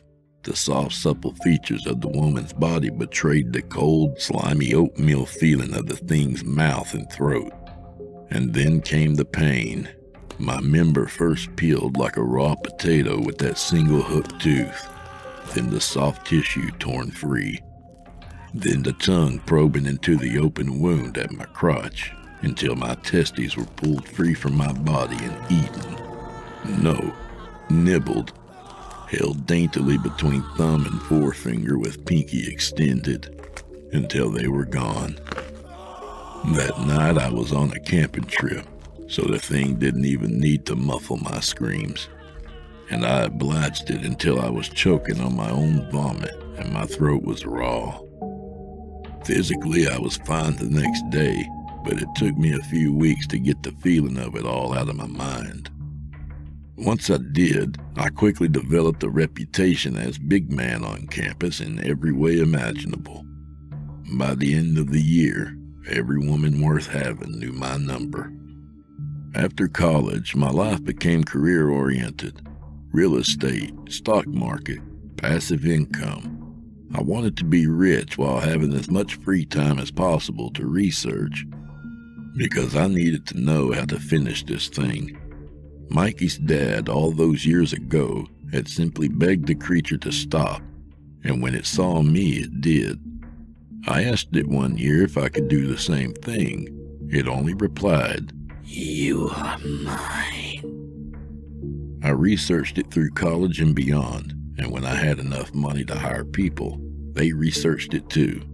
I couldn't be very specific with them about my reasons, of course, but I could offer grants to religious studies students, hire paranormal investigators, demonologists. 6 solid years of research yielded nothing, not a damn thing. Every ancient society, every dead culture I could study, I did, end to end, to the extent that there was some buzz that I'd be nominated for a Nobel for advancing the study so far. Nobody had heard of the thing. In college, I had the idea to go back and ask Mr. Slater about it, but he looked at me like I was crazy. I wondered how much time it had spent with him, since his life wasn't so great. What if that was the first night he'd encountered it? What if the thing had been with him for years and was on a downswing, taking things away instead of granting them? I'd never know. I was 35, with another Halloween approaching, a wife I loved, and my first child on the way, and that thing was the final straw. I couldn't have this thing in my life with a child in the house. This year, I was going to ask it for an exit. This year, I received something worse than a black postcard in the mail. This year, the afternoon of what I'd come to think of as visitation night, we had to rush to the hospital. Complications. Our baby was lost. It made no sense. My wife was perfectly healthy, and everything had been going fine. But there was no heartbeat, no sign of life. My wife was inconsolable. She had to be sedated, and even as they were putting the IV into her, she was crying out, asking, "Will this hurt the baby? You can't give me these drugs. It'll cause complications." My wife refused treatment, insisted that they were mistaken. We went home, the doctor pulling me aside to suggest that we let her rest a few days, then discuss inducing labor to finish the procedure. Finish the procedure. Just like that, our baby had somehow progressed from human being to benign growth. A mole to be scraped off, a boil to be lanced. All of those cardboard pumpkins hanging on the wall, smiling, calm. That stupid friendly skeleton on the door. They were the only witnesses. That night it came, slow, silent, and sad-eyed. It sat at the foot of the couch where I was sleeping. My wife wanted to be alone, and I didn't know what to do. I didn't notice that I'd drifted off to sleep, but one minute it wasn't there, and then it was. Laying a hand on my calf, I didn't feel fear. I only felt empty. I am ready. Just take something and go, I said. I am ready to end our bargain. I was speechless. It felt strange. Another gut punch, another loss, another branch pruned from the tree of my life. I wanted to dictate terms. I wanted a safe exit, but once the baby was gone, I wanted it back. I wanted it to continue. I needed this thing, this surety. I will give you your child. What? I will give you your child. I will take it. I will be the surrogate. Tomorrow, you will be a father. It wasn't a question or an offer. But my wife can't... She will remember nothing. I don't want this. You can't have it, my child. You can't. It's done. Have I ever asked your permission for anything? The bargain ends because I say so. You are mine. Tomorrow, you will be a father.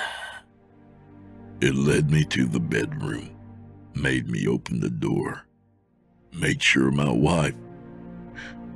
I can't describe the look I saw on her face, how she instinctively curled her arms over her stomach, how her feral glare burned through me until it came into the room.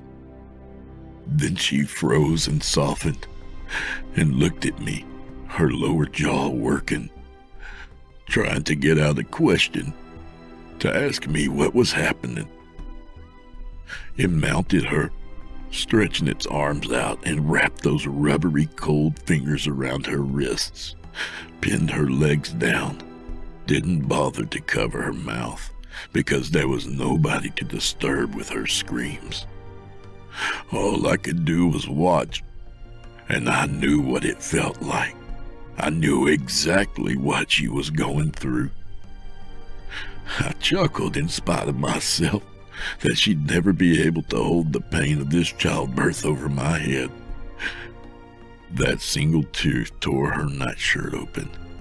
That sphincter mouth traced kisses down her collarbone, between her breasts, suckling at her nipples until milk started to flow. Then it moved lower, elbows and shoulders dislocating so it could keep her pinned down.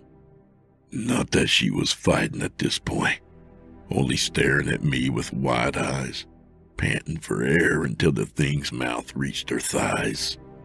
How does it feel?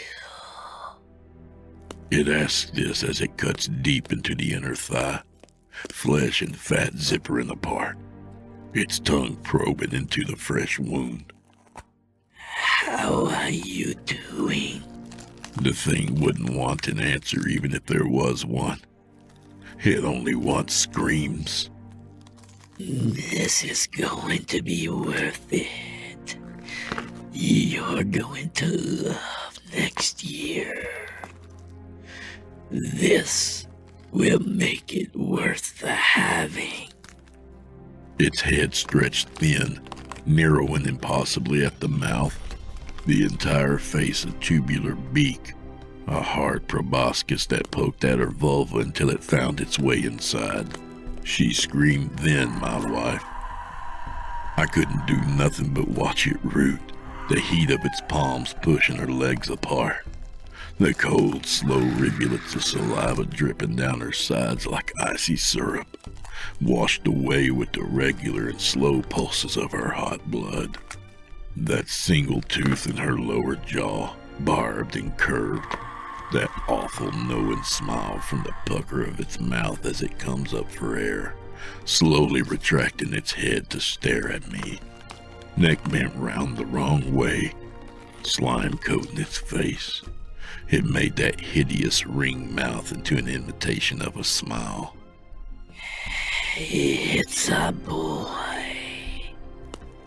It plunged its beak into her stomach, slicing through skin and fat and muscle, splaying her open.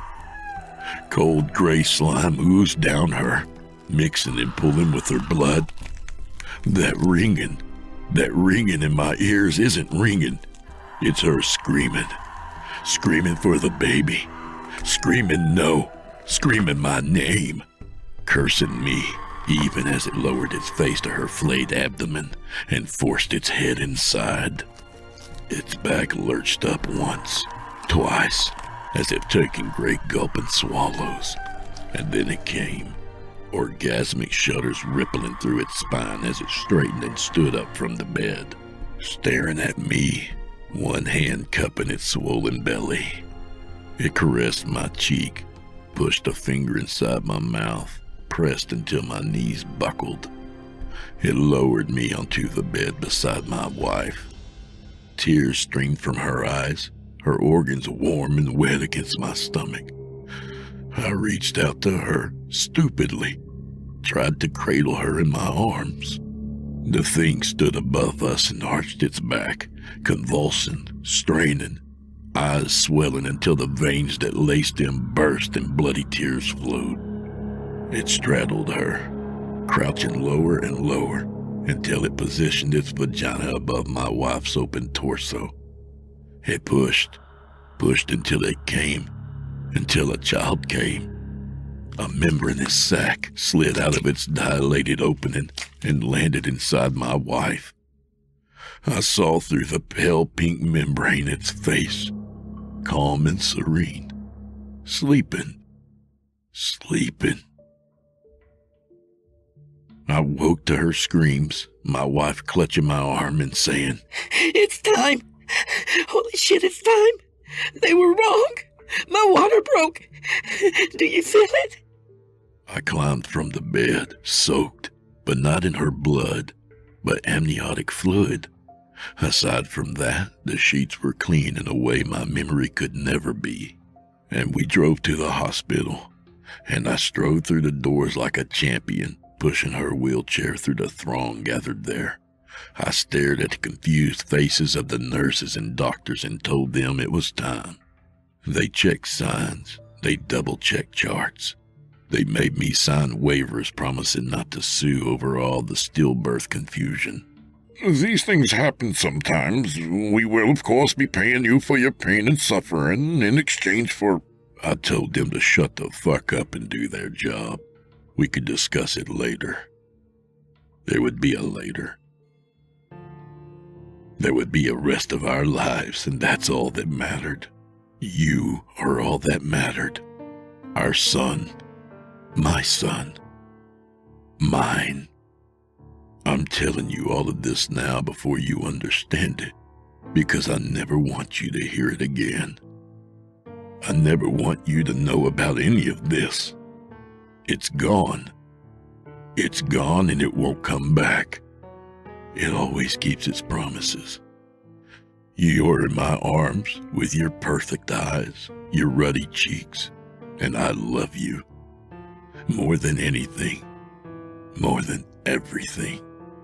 I'm laughing at your gurgles, your tiny nose twitching, your perfect little ruby lips when they stretch into that smile, that same kind of goofy smile your mother gets, your happy little gummy mouth that looks perfect and normal, except for that one thing that confused the doctors. That single, smooth, tiny tooth breaking through your lower gums. Doctors say this isn't unusual. They call them natal teeth. I know better. You yawn wide, showing me that tiny ivory blade. And you stare at me placidly. And I can only think, worth the having.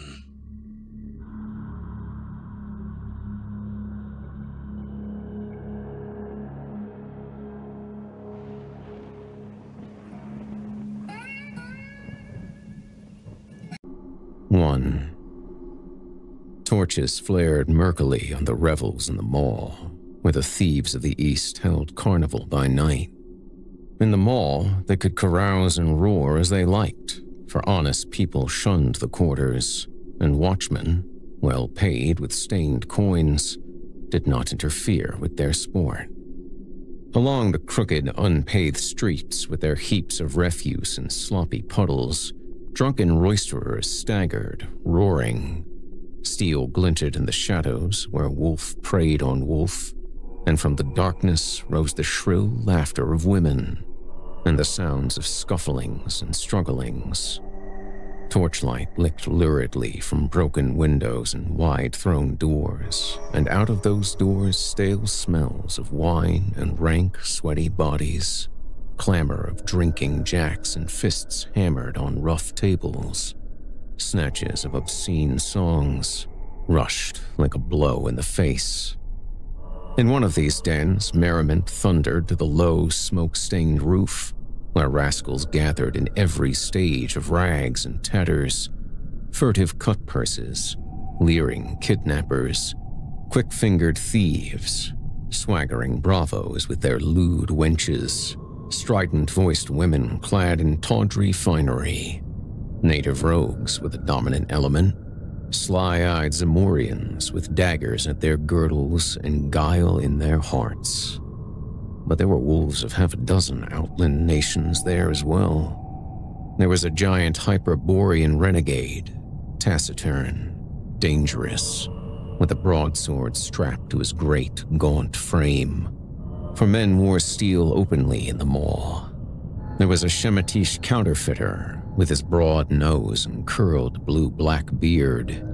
There was a bold-eyed Berthunian wench sitting on the knee of a tawny-haired gunderman, a wandering mercenary soldier, a deserter from some defeated army. And the fat, gross rogue whose bawdy jests were causing all the shouts of mirth was a professional kidnapper, come up from distant Koth to teach woman-stealing to Zamorians who were born with more knowledge of the art than he could ever attain. This man halted in his description of an intended victim's charms and thrust his muzzle into a huge tankard of frothing ale. Then, blowing the foam from his fat lips, he said, "By Bel, God of all thieves, I'll show 'em how to steal a wench. I'll have her over the Zamorian border before dawn, and there'll be a caravan waiting to receive her. 300 pieces of silver Count of Ophir promised me for a sleek young Brythunian of the better class. Took me weeks, wandering among the border cities as a beggar to find one I knew would suit. And a pretty baggage indeed." He blew a slobbery kiss in the air. "I know Lords in Shem would trade the secret of the Elephant Tower for her," he said, returning to his ale. A touch on his tunic sleeve made him turn his head, scowling at the interruption. He saw a tall, strongly made youth standing beside him. This person was as much out of place in that den as a gray wolf among mangy rats of the gutters. His cheap tunic could not conceal the hard, rangy lines of his powerful frame, the broad, heavy shoulders, the massive chest, lean waist, and heavy arms. His skin was brown from outland suns, his eyes blue and smoldering. A shock of tousled black hair crowned his broad forehead. From his girdle hung a sword and a worn leather scabbard. The Kothian involuntarily drew back, for the man was not one of any civilized race he knew. "You spoke of the Elephant Tower," said the stranger, speaking Zamorian with an alien accent. "I've heard much of this tower. what is its secret? The fellow's attitude did not seem threatening, and the Kothian's courage was bolstered up by the ale and evident approval of his audience. He swelled with self-importance. "The secret of the Elephant Tower," he exclaimed. "Why, any fool knows that Yara the priest dwells there with the great jewel men call the Elephant's Heart. That is the secret of his magic." The barbarian digested this for a space. "I've seen this tower," he said. "It is set in a great garden above the level of the city, surrounded by high walls. I've seen no guards. The walls would be easy to climb. Why has not somebody stolen this secret gem?" The Kothian stared wide-mouthed at the other's simplicity, then burst into a roar of derisive mirth, in which the others joined. "Hearken to this heathen!" he bellowed. "He would steal the jewel of Yara! Ha! Hearken, fellow!" he said, turning portentously to the other. "I suppose you're some sort of northern barbarian." "I am Cimmerian," the outlander answered in no friendly tone. The reply and the manner of it meant little to the Kothian, of a kingdom that lay far to the south on the borders of Shem. He knew only vaguely of the northern races. "And give ear and learn wisdom, fellow," said he, pointing his drinking jack at the youth. "Know that in Zamora, and more especially in this city, there are more bold thieves than anywhere else in the world. Even Koth. If mortal man could have stolen the gem, be sure it would have been filched long ago. You speak of climbing the walls, but once having climbed, you would quickly wish yourself back again. There are no guards in the gardens at night for a very good reason. That is, no human guards. But in the watch chamber in the lower part of the tower are armed men, and even if you pass those who roam the gardens by night, you must still pass through the soldiers, for the gem is kept somewhere in the tower above." "But if a man could pass through the gardens," argued the Cimmerian, "why could he not come at the gem through the upper part of the tower, and thus avoid the soldiers?" Again, the Kothian gaped at him. "Ha! Listen to him!" he shouted jeeringly. "The barbarian's an eagle who would fly to the jeweled rim of the tower, which is only 150 feet above the earth, with rounded sides slicker than polished glass. Ha!" The Cimmerian glared about, embarrassed at the roar of mocking laughter that greeted this remark. He saw no particular humor in it, and was too new to civilization to understand its discourtesies. Civilized men are more discourteous than savages because they know they can be impolite without having their skulls split, as a general thing. He was bewildered and chagrined, and doubtless would have slunk away, abashed, but the Kothian chose to goad him further. "Oh, come on, he shouted. "You tell these poor fellows, who have only been thieves since before you were spawned, tell them how you would steal the gem." "There's always a way, if the desire be coupled with courage," answered the Cimmerian shortly, nettled. The Kothian chose to take this as a personal slur. His face grew purple with anger. "What?" he roared. "You dare tell us our business and intimate that we're cowards? Get along! Get out of my sight!" And he pushed the Cimmerian violently. "Will you mock me and then lay hands on me?" grated the barbarian, his quick rage leaping up, and he returned the push with an open-handed blow that knocked his tormentor back against the rude-hewn table. Ale splashed over the jack's lip, and the Kothian roared in fury, dragging at his sword. "Heathen dog!" he bellowed. "I will have your heart for that." Steel flashed, and the throng surged wildly back out of the way. In their flight, they knocked over the single candle, and the den was plunged in darkness, broken by the crash of upset benches, the drum of flying feet, shouts, oaths of people tumbling over one another, and a single strident yell of agony that cut the din like a knife. When a candle was relighted, most of the guests had gone out by doors and broken windows, and the rest huddled behind stacks of wine kegs and under tables. The barbarian was gone. The center of the room was deserted, except for the gashed body of the Kothian.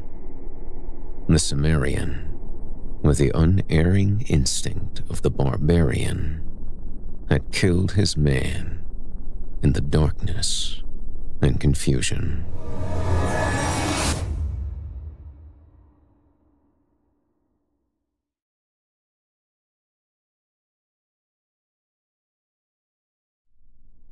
Two. The lurid lights and drunken revelry fell away behind the Cimmerian. He had discarded his torn tunic and walked through the night naked except for a loincloth and his high-strapped sandals. He moved with the supple ease of a great tiger, his steely muscles rippling under his brown skin. He had entered the part of the city reserved for the temples. On all sides of him, they glittered white in the starlight, snowy marble pillars and golden domes and silver arches, shrines of Zamora's myriad strange gods. He did not trouble his head about them. He knew that Zamora's religion, like all things of a civilized, long-settled people, was intricate and complex, and had lost most of the pristine essence in a maze of formulae and rituals. He had squatted for hours in the courtyards of the philosophers, listening to the arguments of theologians and teachers, and come away in a haze of bewilderment, sure of only one thing, and that they were all touched in the head. His gods were simple and understandable. Crom was their chief, and he lived on a great mountain whence he sent forth dooms and death. It was useless to call on Crom because he was a gloomy, savage god, and he hated weaklings. But he gave a man courage at birth and the will and might to kill his enemies, which, in the Cimmerian's mind, was all any god should be expected to do. His sandaled feet made no sound on the gleaming pave. No watchman passed, for even the thieves of the mall shunned the temples, where strange dooms had been known to fall on violators. Ahead of him, he saw, looming against the sky, the Tower of the Elephant. He mused, wondering why it was so named. No one seemed to know. He had never seen an elephant, but he vaguely understood that it was a monstrous animal, with a tail in front as well as behind. This a wandering Shemite had told him, swearing that he had seen such beasts by the thousands in the country of the Hyrcanians. But were it truth that man spoke, the Cimmerian did not know. At any rate, there were no elephants in Zamora.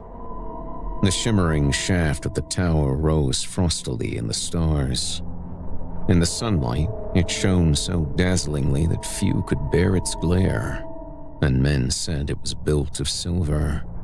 It was round, a slim, perfect cylinder, 150 feet in height, and its rim glittered in the starlight with the great jewels which crusted it.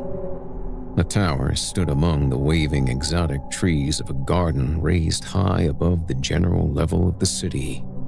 A high wall enclosed this garden, and outside the wall was a lower level, likewise enclosed by a wall. No light shone forth. There seemed to be no windows in the tower, at least not about the level of the inner wall. Only the gems high above sparkled frostily in the starlight. Shrubbery grew thick outside the lower or outer wall. The Cimmerian crept close and stood beside the barrier, measuring it with his eye. It was high, but he could leap and catch the coping with his fingers. Then it would be child's play to swing himself up and over, and he did not doubt that he could pass the inner wall in the same manner. But he hesitated at the thought of the strange perils which were sent to await within. These people were strange and mysterious to him. They were not of his kind, not even of the same blood as the more westerly Berthunians, Nemedians, Kothians, and Aquilonians, whose civilized mysteries had awed him in times past. The people of Zamora were very ancient, and, from what he had seen of them, very evil. He thought of Yara, the high priest who worked strange dooms from this jeweled tower, and the Cimmerian's hair prickled as he remembered a tale told by a drunken page of the court, how Yara had laughed in the face of a hostile prince and held up a glowing evil gem before him, and how rays shot blindingly from that unholy jewel to envelop the prince, who screamed and fell down and shrank to a withered, blackened lump that changed to a black spider, which scampered wildly about the chamber until Yara set his heel upon it. Yara came not often from his tower of magic, and always to work evil on some man or some nation. The king of Zamora feared him more than he feared death, and kept himself drunk all the time because that fear was more than he could endure sober.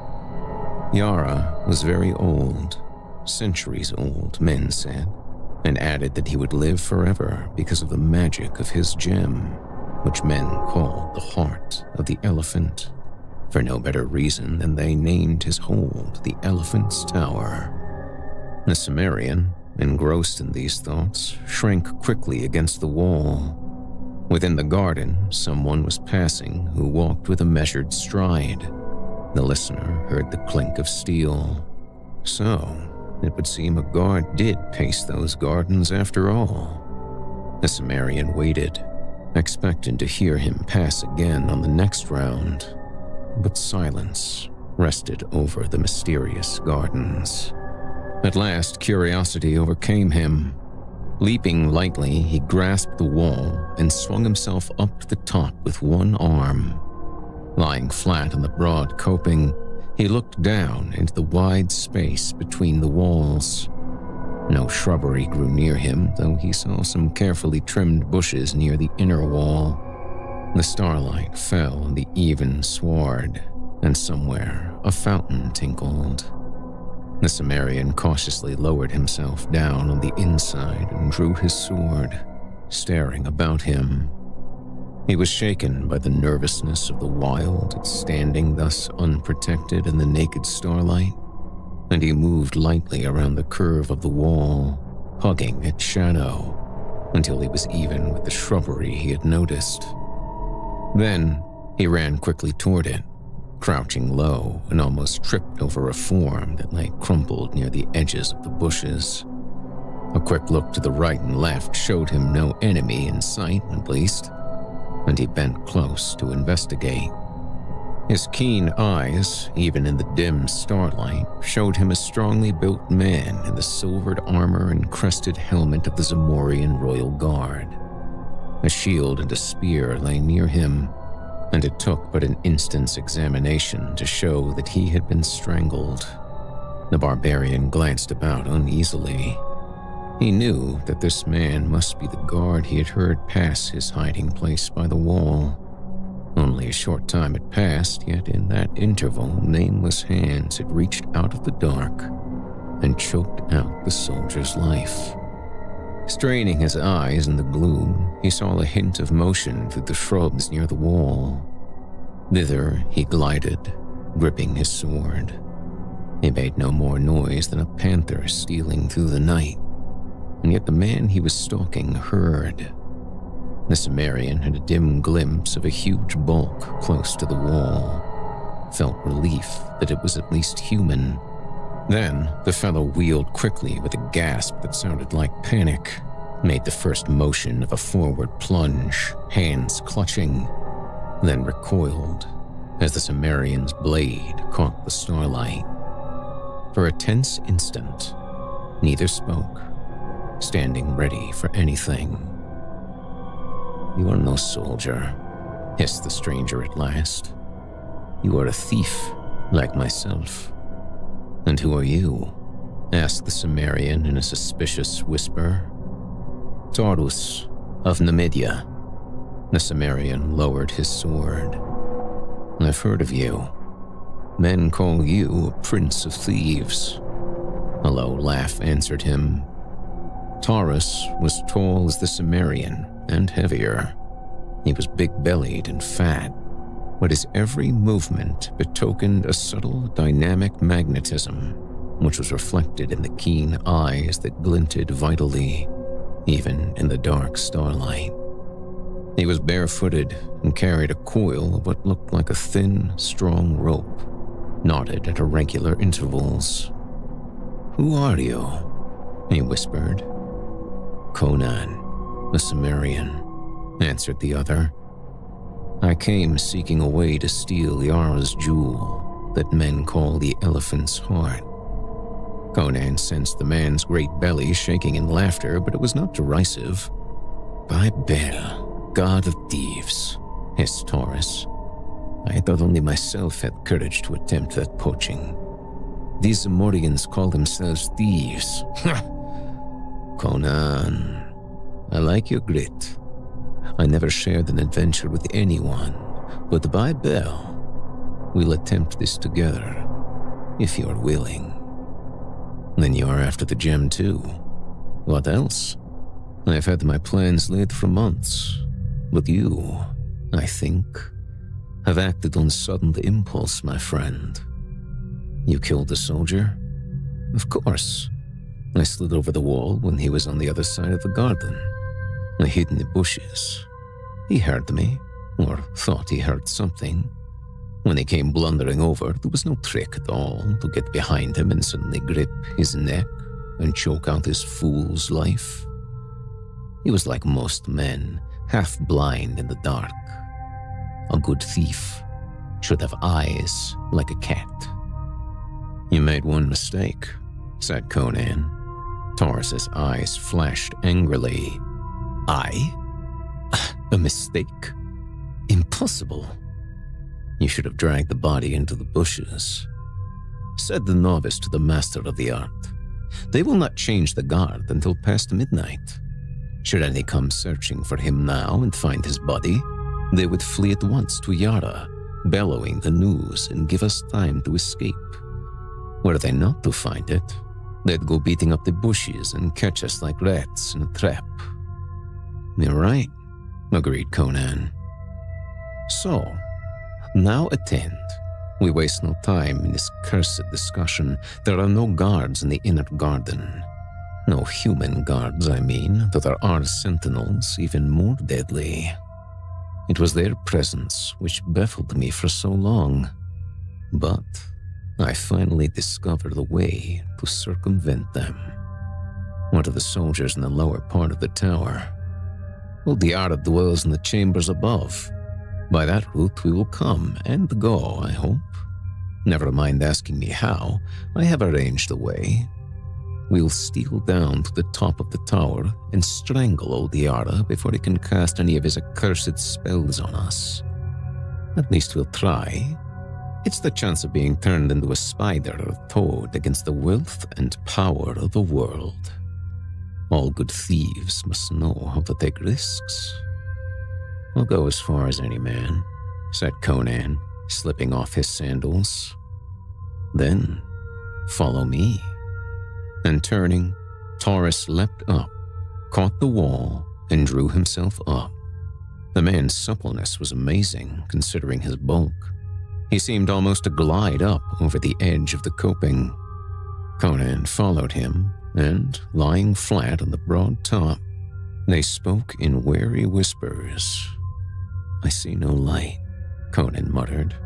The lower part of the tower seemed much like that portion visible from the outside garden. A perfect, gleaming cylinder, with no apparent openings. "There are cleverly constructed doors and windows," answered Taurus. "But they are closed. The soldiers breathe air that comes from above, The garden was a vague pool of shadows, where feathery bushes and low spreading trees waved darkly in the starlight. Conan's wary soul felt the aura of waiting menace that brooded over it. He felt the burning glare of unseen eyes, and he caught a subtle scent that made the short hairs on his neck instinctively bristle as a hunting dog bristles at the scent of an ancient enemy.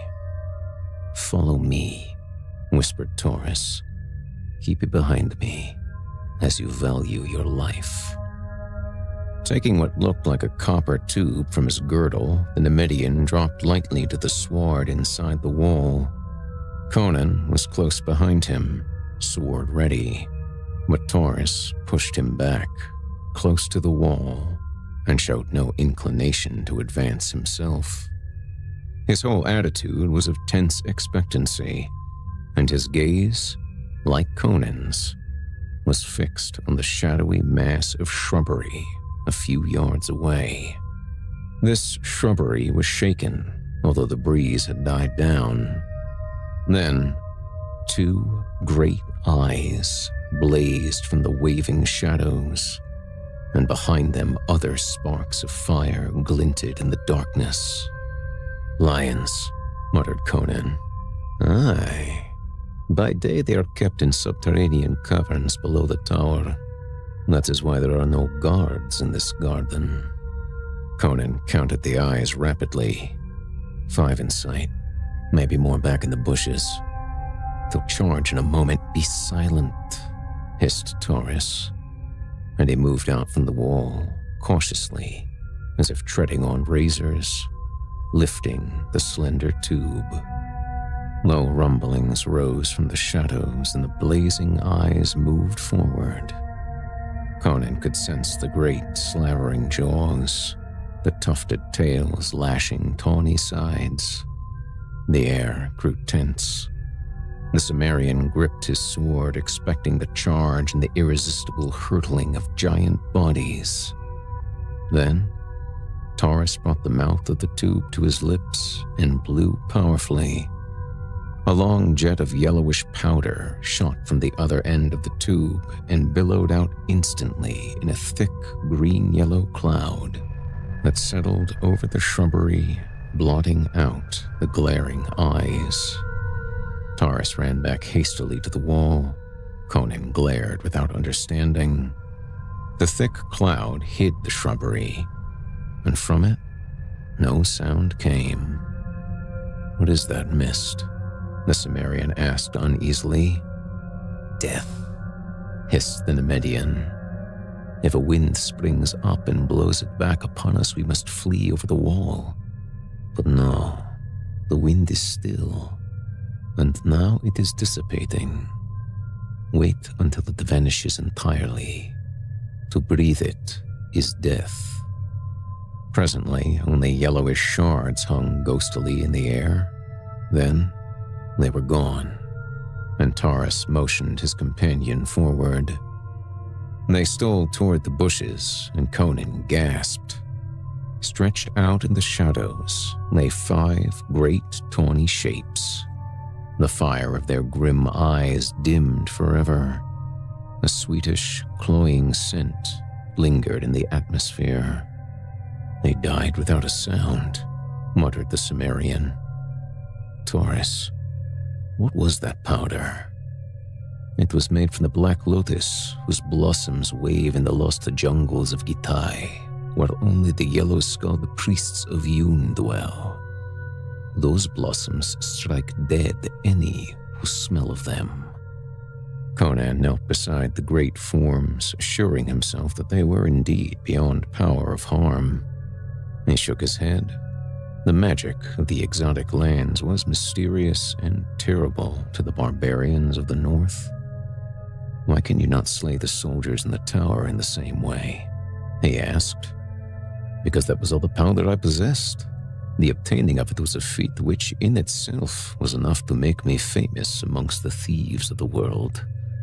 I stole it out of a caravan bound for Stygia, and I lifted it in its cloth of gold bag, out of the coils of the great serpent which guarded it, without even awaking him. But come, in Bel's name, are we to waste the night in discussion? They glided through the shrubbery to the gleaming foot of the tower, and there, with a motion enjoining silence, Taurus unwound his knotted cord, on one end of which was a strong steel hook. Conan saw his plan and asked no questions as the Numidian gripped the line a short distance below the hook and began to swing it about his head. Conan laid his ear to the smooth wall and listened, but could hear nothing. Evidently, the soldiers within did not suspect the presence of intruders, who had made no more sound than the night wind blowing through the trees. But a strange nervousness was on the barbarian. Perhaps it was the lion smell, which was over everything. Taurus threw the line with a smooth, ripping motion of his mighty arm. The hook curved upward and inward in a peculiar manner, hard to describe, and vanished over the jeweled rim. It apparently caught firmly, for cautious jerking and then hard pulling did not result in any slipping or giving. "Luck the first cast," murmured Taurus. It was Conan's savage instinct which made him wheel suddenly, for the death that was upon them made no sound. A fleeting glimpse showed the Cimmerian the giant tawny shape, rearing upright against the stars, towering over him for the death stroke. No civilized man could have moved half so quickly as the barbarian moved. His sword flashed frostily in the starlight, with every ounce of desperate nerve and thew behind it, and man and beast went down together. Cursing incoherently beneath his breath, Taurus bent above the mass and saw his companion's limbs move as he strove to drag himself from under the great weight that lay limply upon him. A glance showed the startled Numidian that the lion was dead, its slanting skull split in half. He laid hold of the carcass, and, by his aid, Conan thrust it aside and clambered up, still gripping his dripping sword. "Are you hurt, man?" gasped Taurus, still bewildered by the stunning swiftness of that touch-and-go episode. "No, by Crom," answered the barbarian. "But that was as close a call as I've had in a life no ways tame. Why did not that cursed beast roar as he charged?" "All things are strange in this garden," said Taurus. "The lions strike silently, and so do other deaths. But come, little sound was made in that slaying, but the soldiers might have heard, if they are not asleep or drunk, that the beast was in some other part of the garden and escaped the death of the flowers. But surely there are no more. We must climb this cord now. Little need to ask a Cimmerian if he can." "If it'll bear my weight," grunted Conan, cleansing his sword on the grass. "It will bear thrice my own," answered Taurus. "It was woven from the tresses of dead women, which I took from their tombs at midnight and steeped in the deadly wine of the upa tree to give it strength. I will go first. Then follow me closely." The Numidian gripped the rope and, crooking a knee about it, began the ascent. He went up like a cat, belying the apparent clumsiness of his bulk. The Cimmerian followed. The cord swayed and turned on itself, but the climbers were not hindered. Both had made more difficult climbs before. The jeweled rim glittered high above them, jutting out from the perpendicular of the wall so that the cord hung perhaps a foot from the side of the tower, a fact which added greatly to the ease of the ascent. Up and up they went, silently, the lights of the city spreading out further and further to their sight as they climbed, the stars above them more and more dimmed by the glitter of the jewels along the rim. Now Taurus reached up a hand and gripped the rim itself, pulling himself up and over. Conan paused a moment on the very edge, fascinated by the great frosty jewels whose gleams dazzled his eyes, Diamonds, rubies, emeralds, sapphires, turquoises, moonstones set thick as stars in the shimmering silver.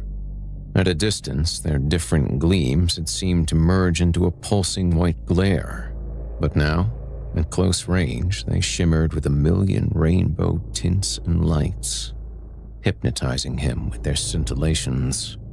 "There is a fabulous fortune here, Taurus," he whispered, but the Nemedian answered impatiently. "Come on, if we secure the heart, these and all other things shall be ours."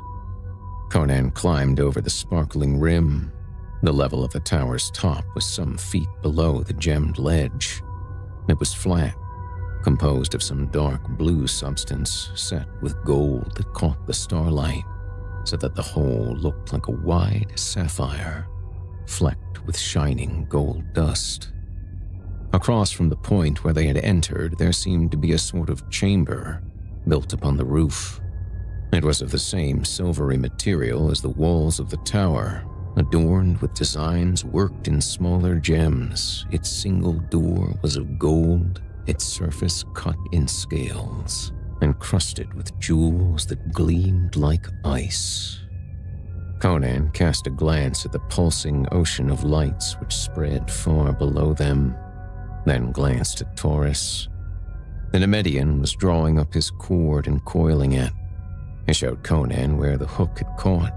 A fraction of an inch of the point had sunk under a great blazing jewel on the inner side of the rim.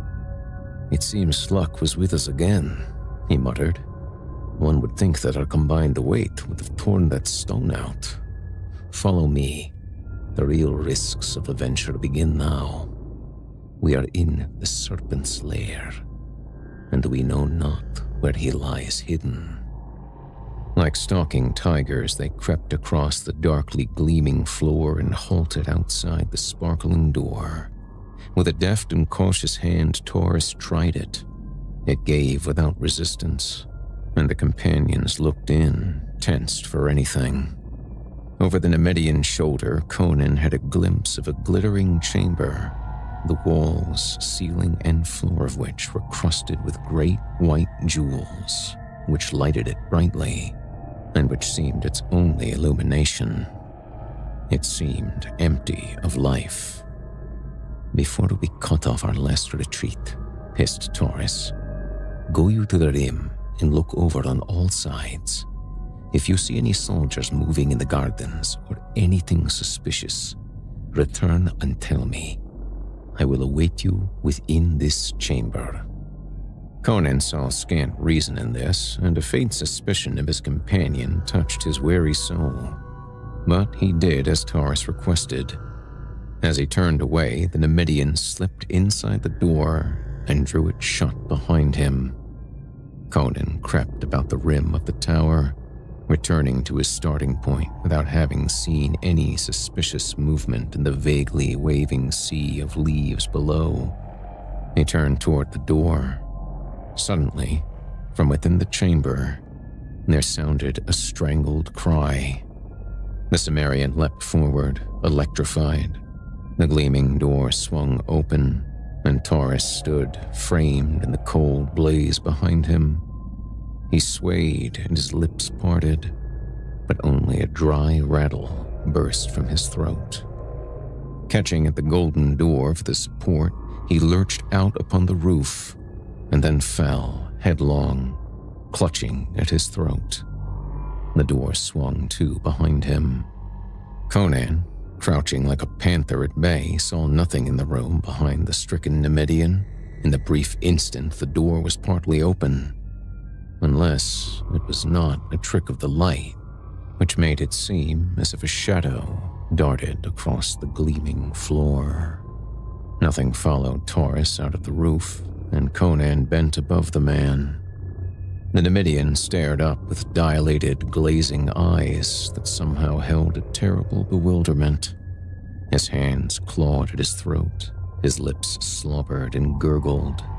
Then, suddenly, he stiffened, and the astounded Cimmerian knew that he was dead. And he felt that Taurus had died without knowing what manner of death had stricken him. Conan glared bewilderedly at the cryptic golden door.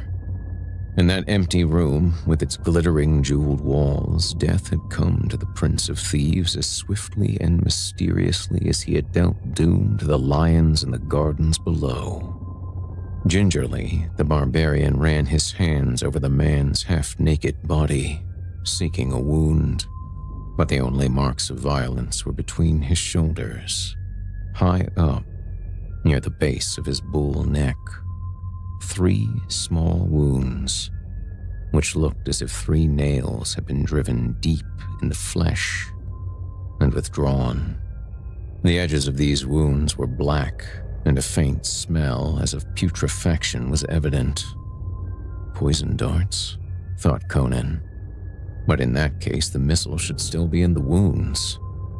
Cautiously, he stole toward the golden door, pushed it open, and looked inside. The chamber lay empty, bathed in the cold, pulsing glow of the myriad jewels.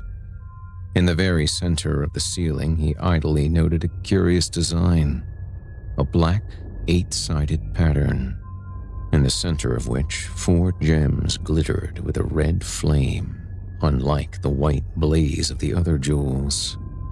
Across the room, there was another door, like the one in which he stood, except that it was not carved in the scale pattern. Was it from that door that death had come? And having struck down its victim, had it retreated by the same way?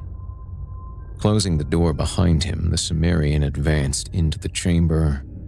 His bare feet made no sound of the crystal floor.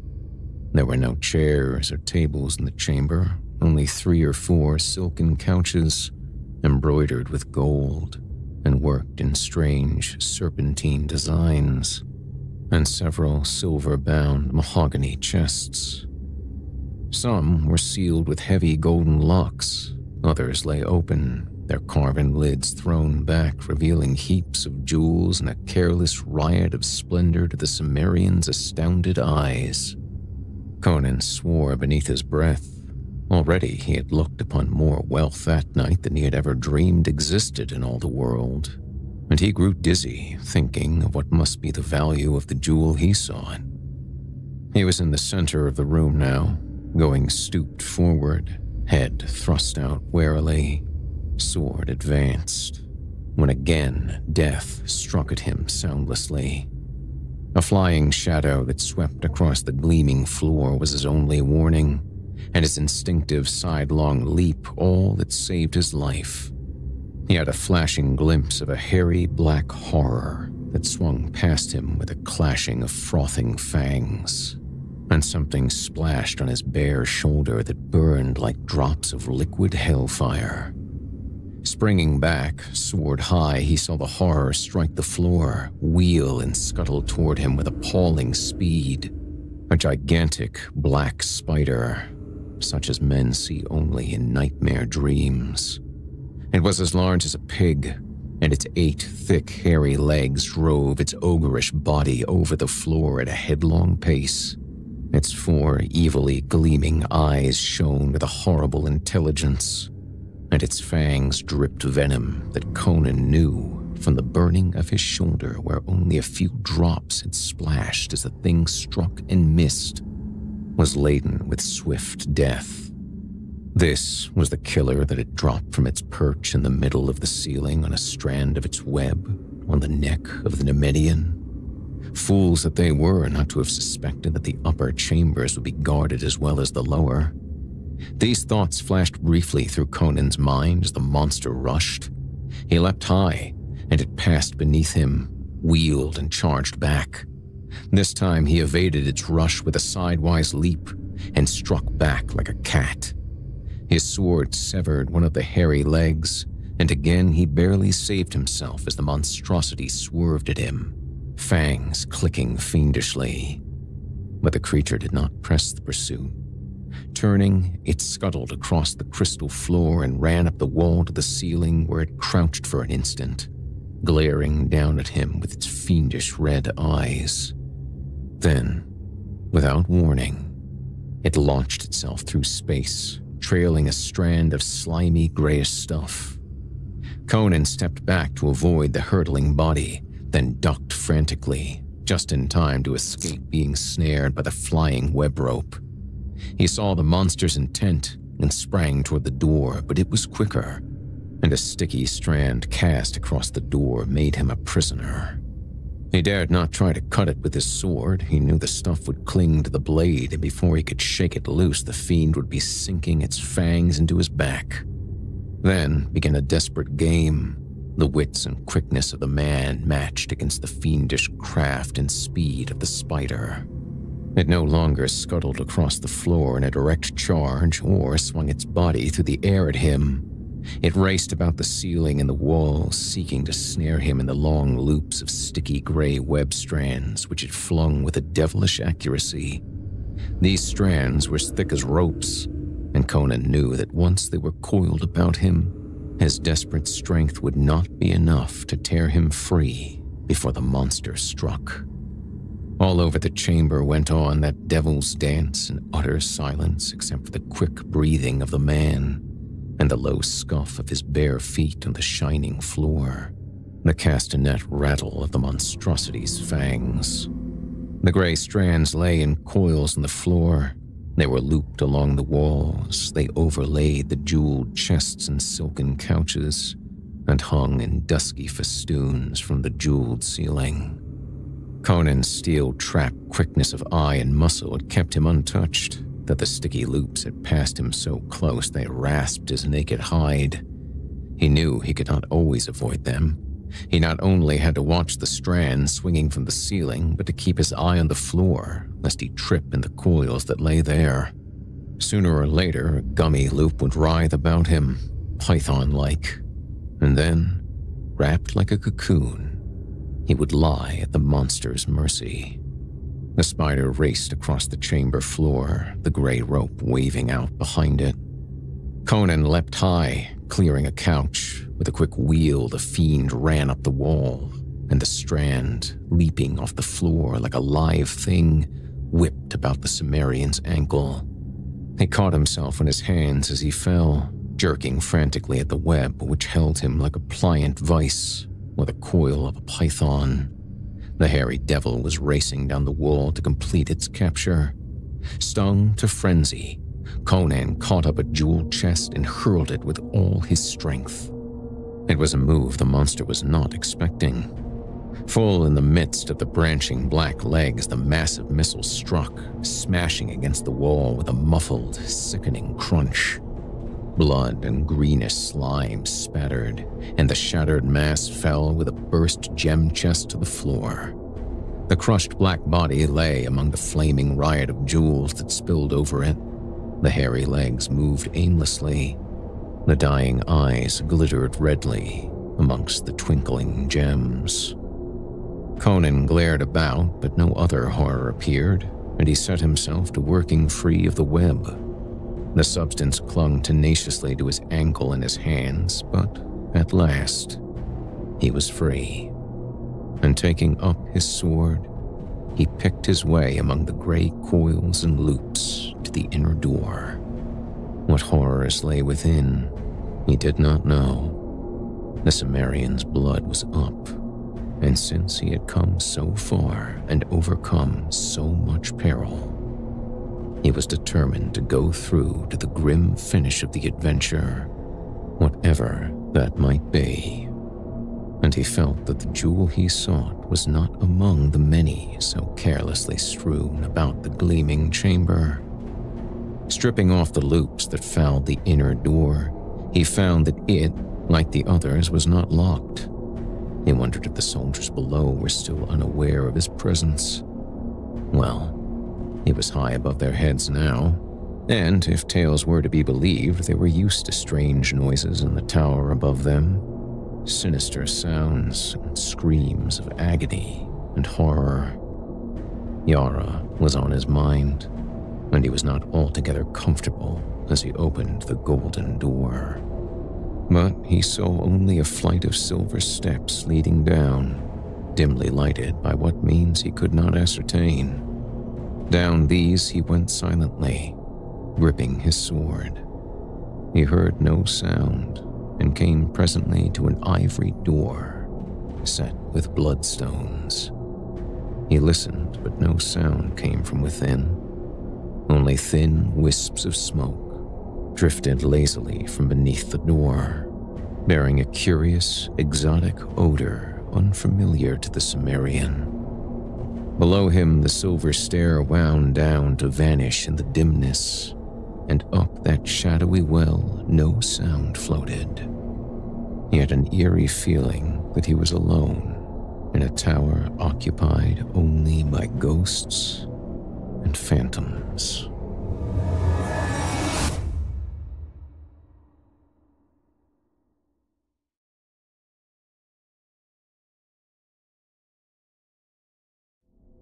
Three. Cautiously, he pressed against the ivory door, and it swung silently inward. On the shimmering threshold, Conan stared like a wolf in strange surroundings, ready to fight or flee on the instant.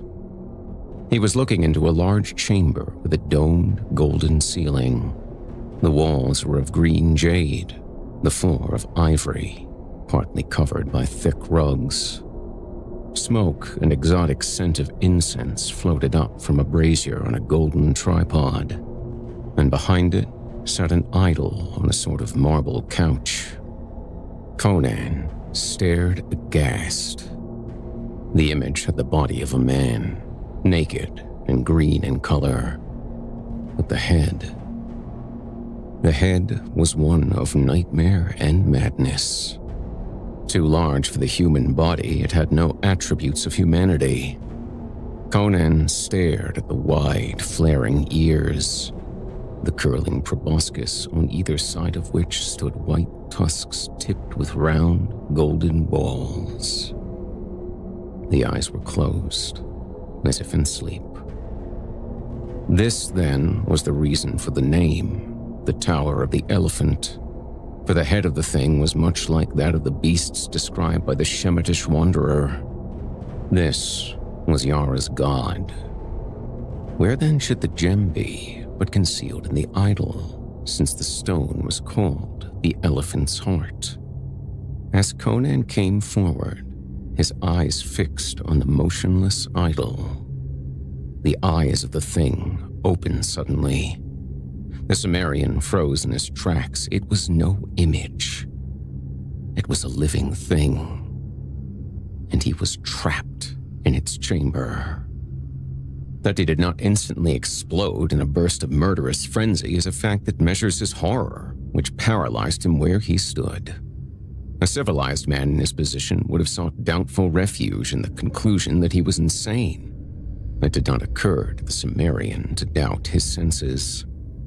He knew he was face to face with a demon of the elder world, and the realization robbed him of all his faculties except sight. The trunk of horror was lifted and quested about. The topaz eyes stared unseeingly, and Conan knew the monster was blind. With that thought came a thawing of his frozen nerves, and he began to back silently toward the door. But the creature heard. The sensitive trunk stretched toward him, and Conan's horror froze him again when the being spoke, in a strange, stammering voice that never changed its key or timbre. The Cimmerian knew that those jaws were never built or intended for human speech. "Who is here? Have you come to torture me again, Yara?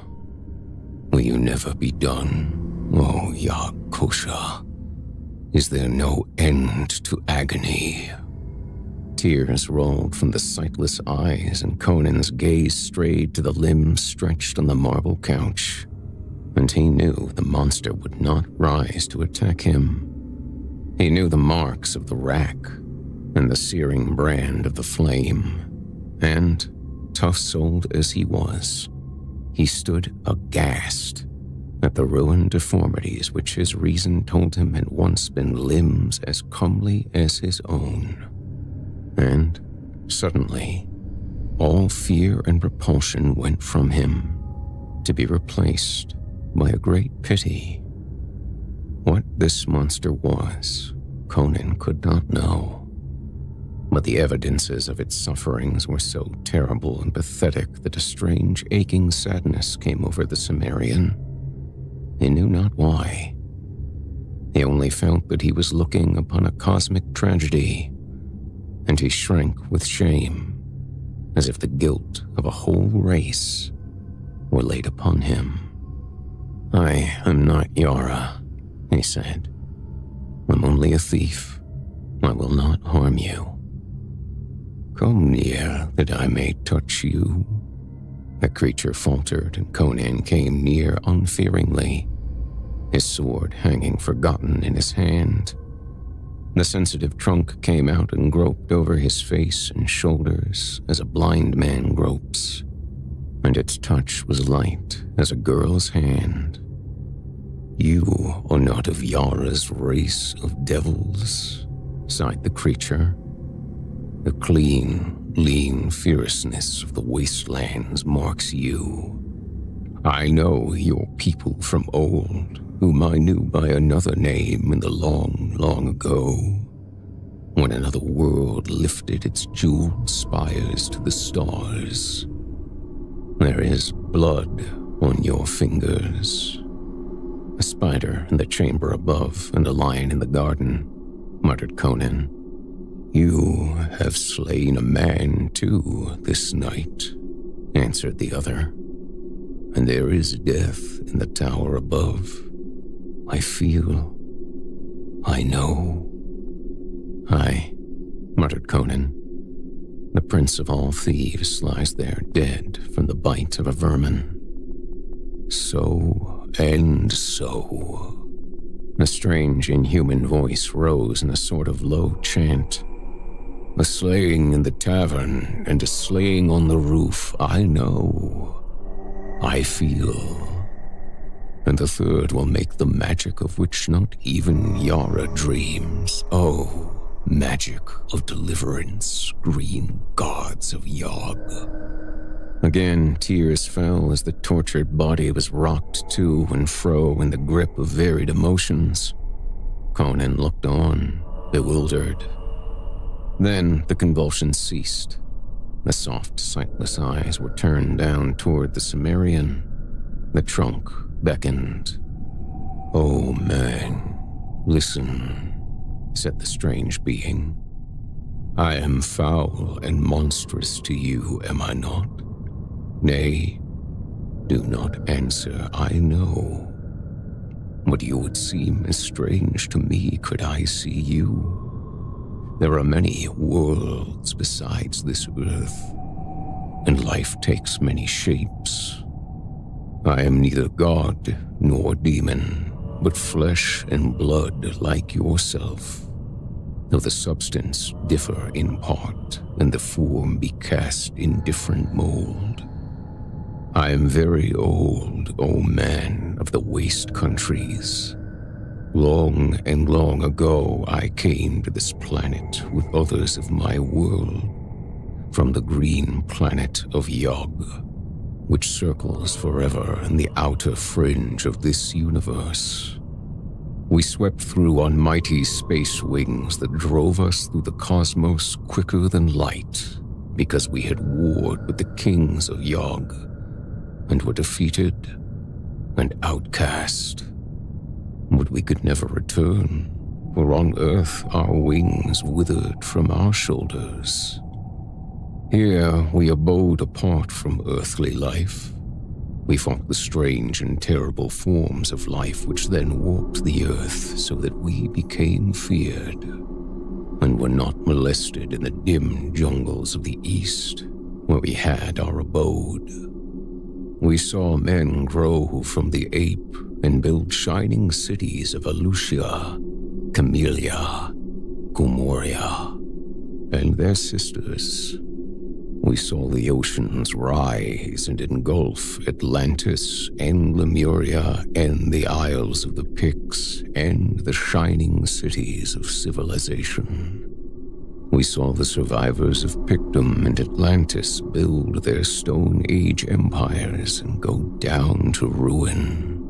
locked in bloody wars. We saw the Picts sink into abysmal savagery, the Atlanteans into apedom again. We saw new savages drift southward in conquering waves from the Arctic Circle to build new civilizations with kingdoms called Numidia and Koth and Aquilonia and their sisters. We saw your people rise under a new name from the jungles of the apes that had been Atlanteans. We saw the descendants of the Lemurians who had survived the cataclysm rise again through savagery and ride westward as Hyrcanians. And we saw this race of devils, survivors of the ancient civilization that was before Atlantis sank, come once more into culture and power. This accursed kingdom of Zamora. All this we saw, neither aiding nor hindering the immutable cosmic law. And one by one, we died. For we of Yog are not immortal, though our lives are as the lives of planets and constellations. At last, I alone was left, dreaming of old times among the ruined temples of jungle-lost Gitai, worshipped as a god by an ancient race. Then came Yara, versed in dark knowledge handed down through the days of barbarism since before Atlantis sank. First, he sat at my feet and learned wisdom, but he was not satisfied with what I taught him, for it was white magic, and he wished evil lore to enslave kings and glut a fiendish ambition. I would teach him none of the black secrets I had gained through no wish of mine through the eons. But his wisdom was deeper than I had guessed. With guile gotten among the dusky tomes of dark Stygia, he trapped me into divulging a secret I had not intended to bear, and turning my own power upon me, he enslaved me. Oh, gods of Yag, my cup has been bitter since that hour. He brought me up from the lost jungles of Gitai, where the gray apes danced to the pipes of the yellow priests, and offerings of fruit and wine heaped my broken altars. No more was I a god to kindly jungle folk. I was slave to a devil in human form. Again, tears stole from the unseeing eyes. He pent me in this tower, which at his command I built for him in a single night. By fire and rack he mastered me, and by strange unearthly tortures he would not understand. In agony, I would long ago have taken my own life if I could. But he kept me alive, mangled, blinded, and broken, to do his foul bidding. And for 300 years I have done his bidding from this marble couch, blackening my soul with cosmic sins and staining my wisdom with crimes because I had no other choice. Yet, not all my ancient secrets has he wrested from me, and my last gift shall be the sorcery of the blood and the jewel. For I feel the end of time draw near. You are the hand of fate. I beg you, take the gem you will find on yonder altar. Conan turned to the gold and ivory altar indicated and took up a great round jewel, clear as crimson crystal. He knew that this was the heart of the elephant. Now, for the great magic, the mighty magic such as Earth has not seen before and shall not see again through a million of millenniums. By my life blood I conjure it. By blood born of the great breast of Yog, dreaming far poised in the great blue vastness of space. Take your sword, man, and cut out my heart. Then squeeze it so the blood will flow over the red stone. Then go you down these stairs and enter the ebony chamber where Yara sits wrapped in lotus dreams of evil. Speak his name and he will awaken. Then lay this gem before him and say, Yog Kosha gives you a last gift and a last enchantment. Then get you from the tower quickly. Fear not, your way shall be made clear. The life of man is not the life of Yog, nor is human death the death of Yog. Let me be free of this cage of broken, blind flesh, and I will once more be Yoga of Yog, morning-crowned and shining, with wings to fly, and feet to dance, and eyes to see, and hands to break. Uncertainly, Conan approached, and Yog Kosha, or Yoga, as if sensing his uncertainty, indicated where he should strike. Conan set his teeth and drove the sword deep. Blood streamed over the blade in his hand, and the monster started convulsing, then lay back, quite still. Sure that life had fled, at least life as he understood it, Conan set to work on his grisly task and quickly brought forth something that he felt must be the strange being's heart, though it differed curiously from any he had ever seen. Holding the still pulsing organ over the blazing jewel, he pressed it with both hands, and a rain of blood fell on the stone. To his surprise, it did not run off, but soaked into the gem, as water is absorbed by a sponge. Holding the jewel gingerly, he went out of the fantastic chamber and came upon the silver steps. He did not look back.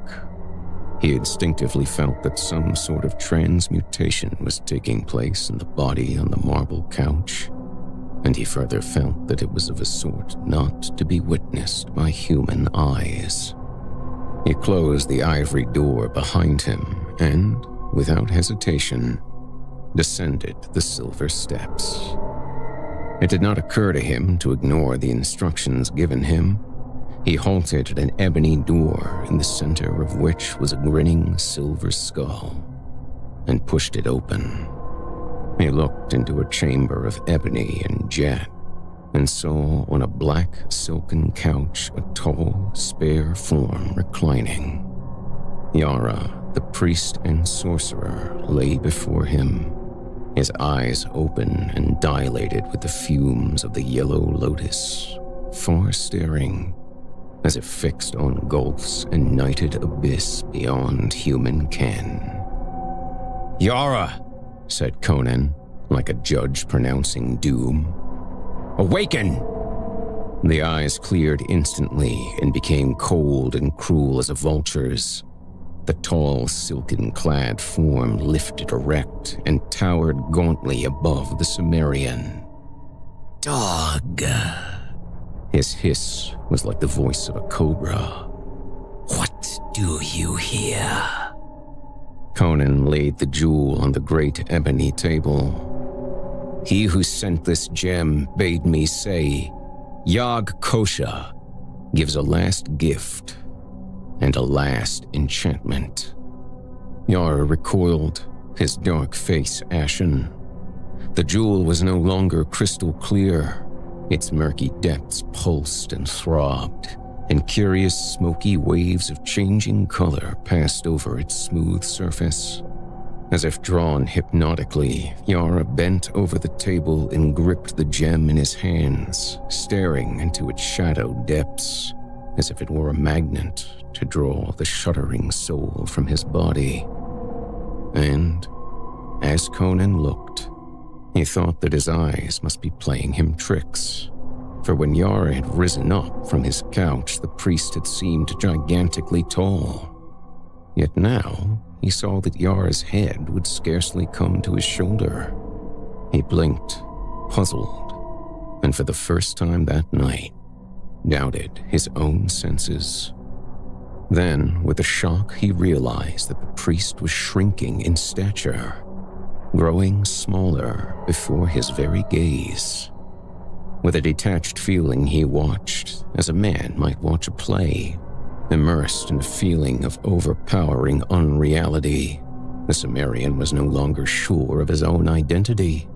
He only knew that he was looking upon the external evidences of the unseen play of vast outer forces beyond his understanding. Now, Yara was no bigger than a child. Like an infant, he sprawled on the table, still grasping the jewel.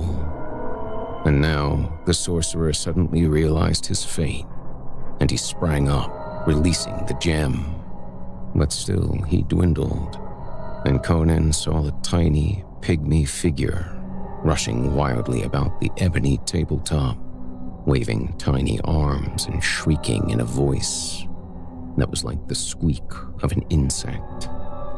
Now he shrunk until the great jewel towered above him like a hill, and Conan saw him cover his eyes with his hands, as if to shield them from the glare as he staggered about like a madman.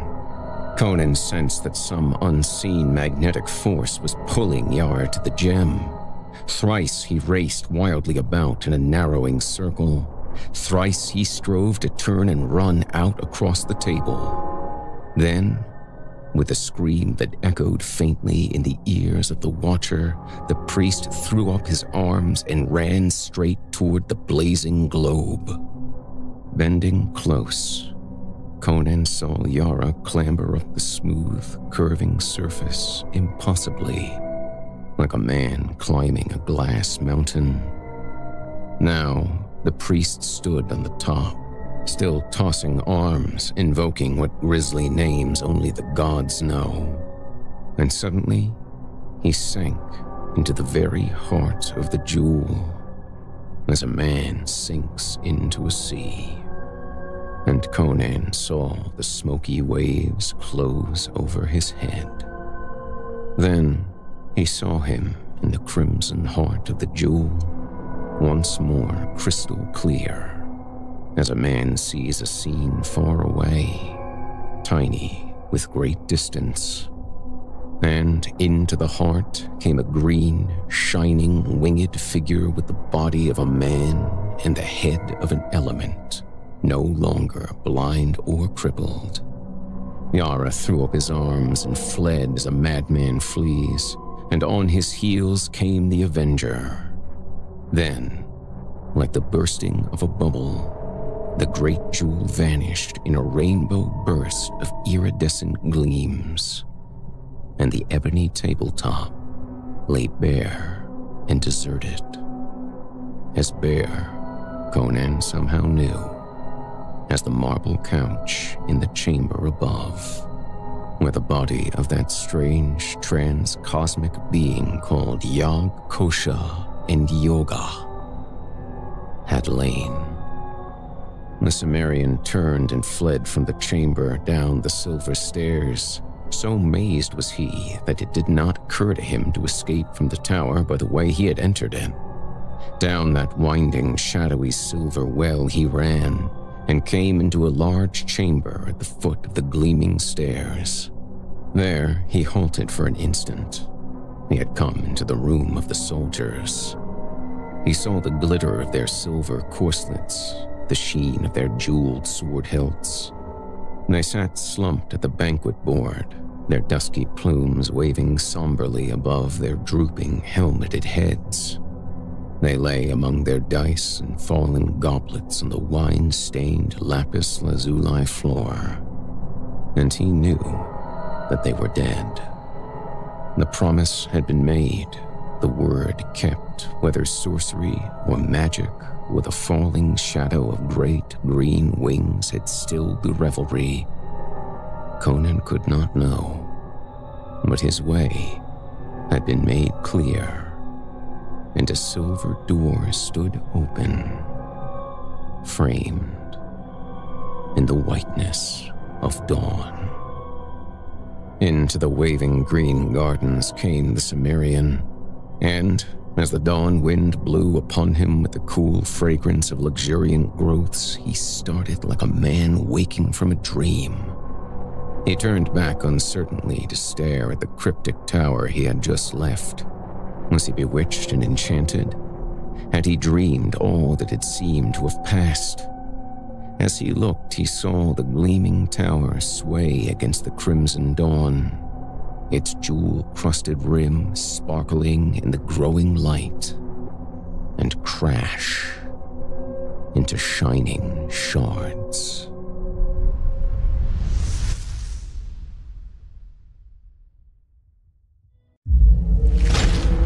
Chilling tales for dark nights.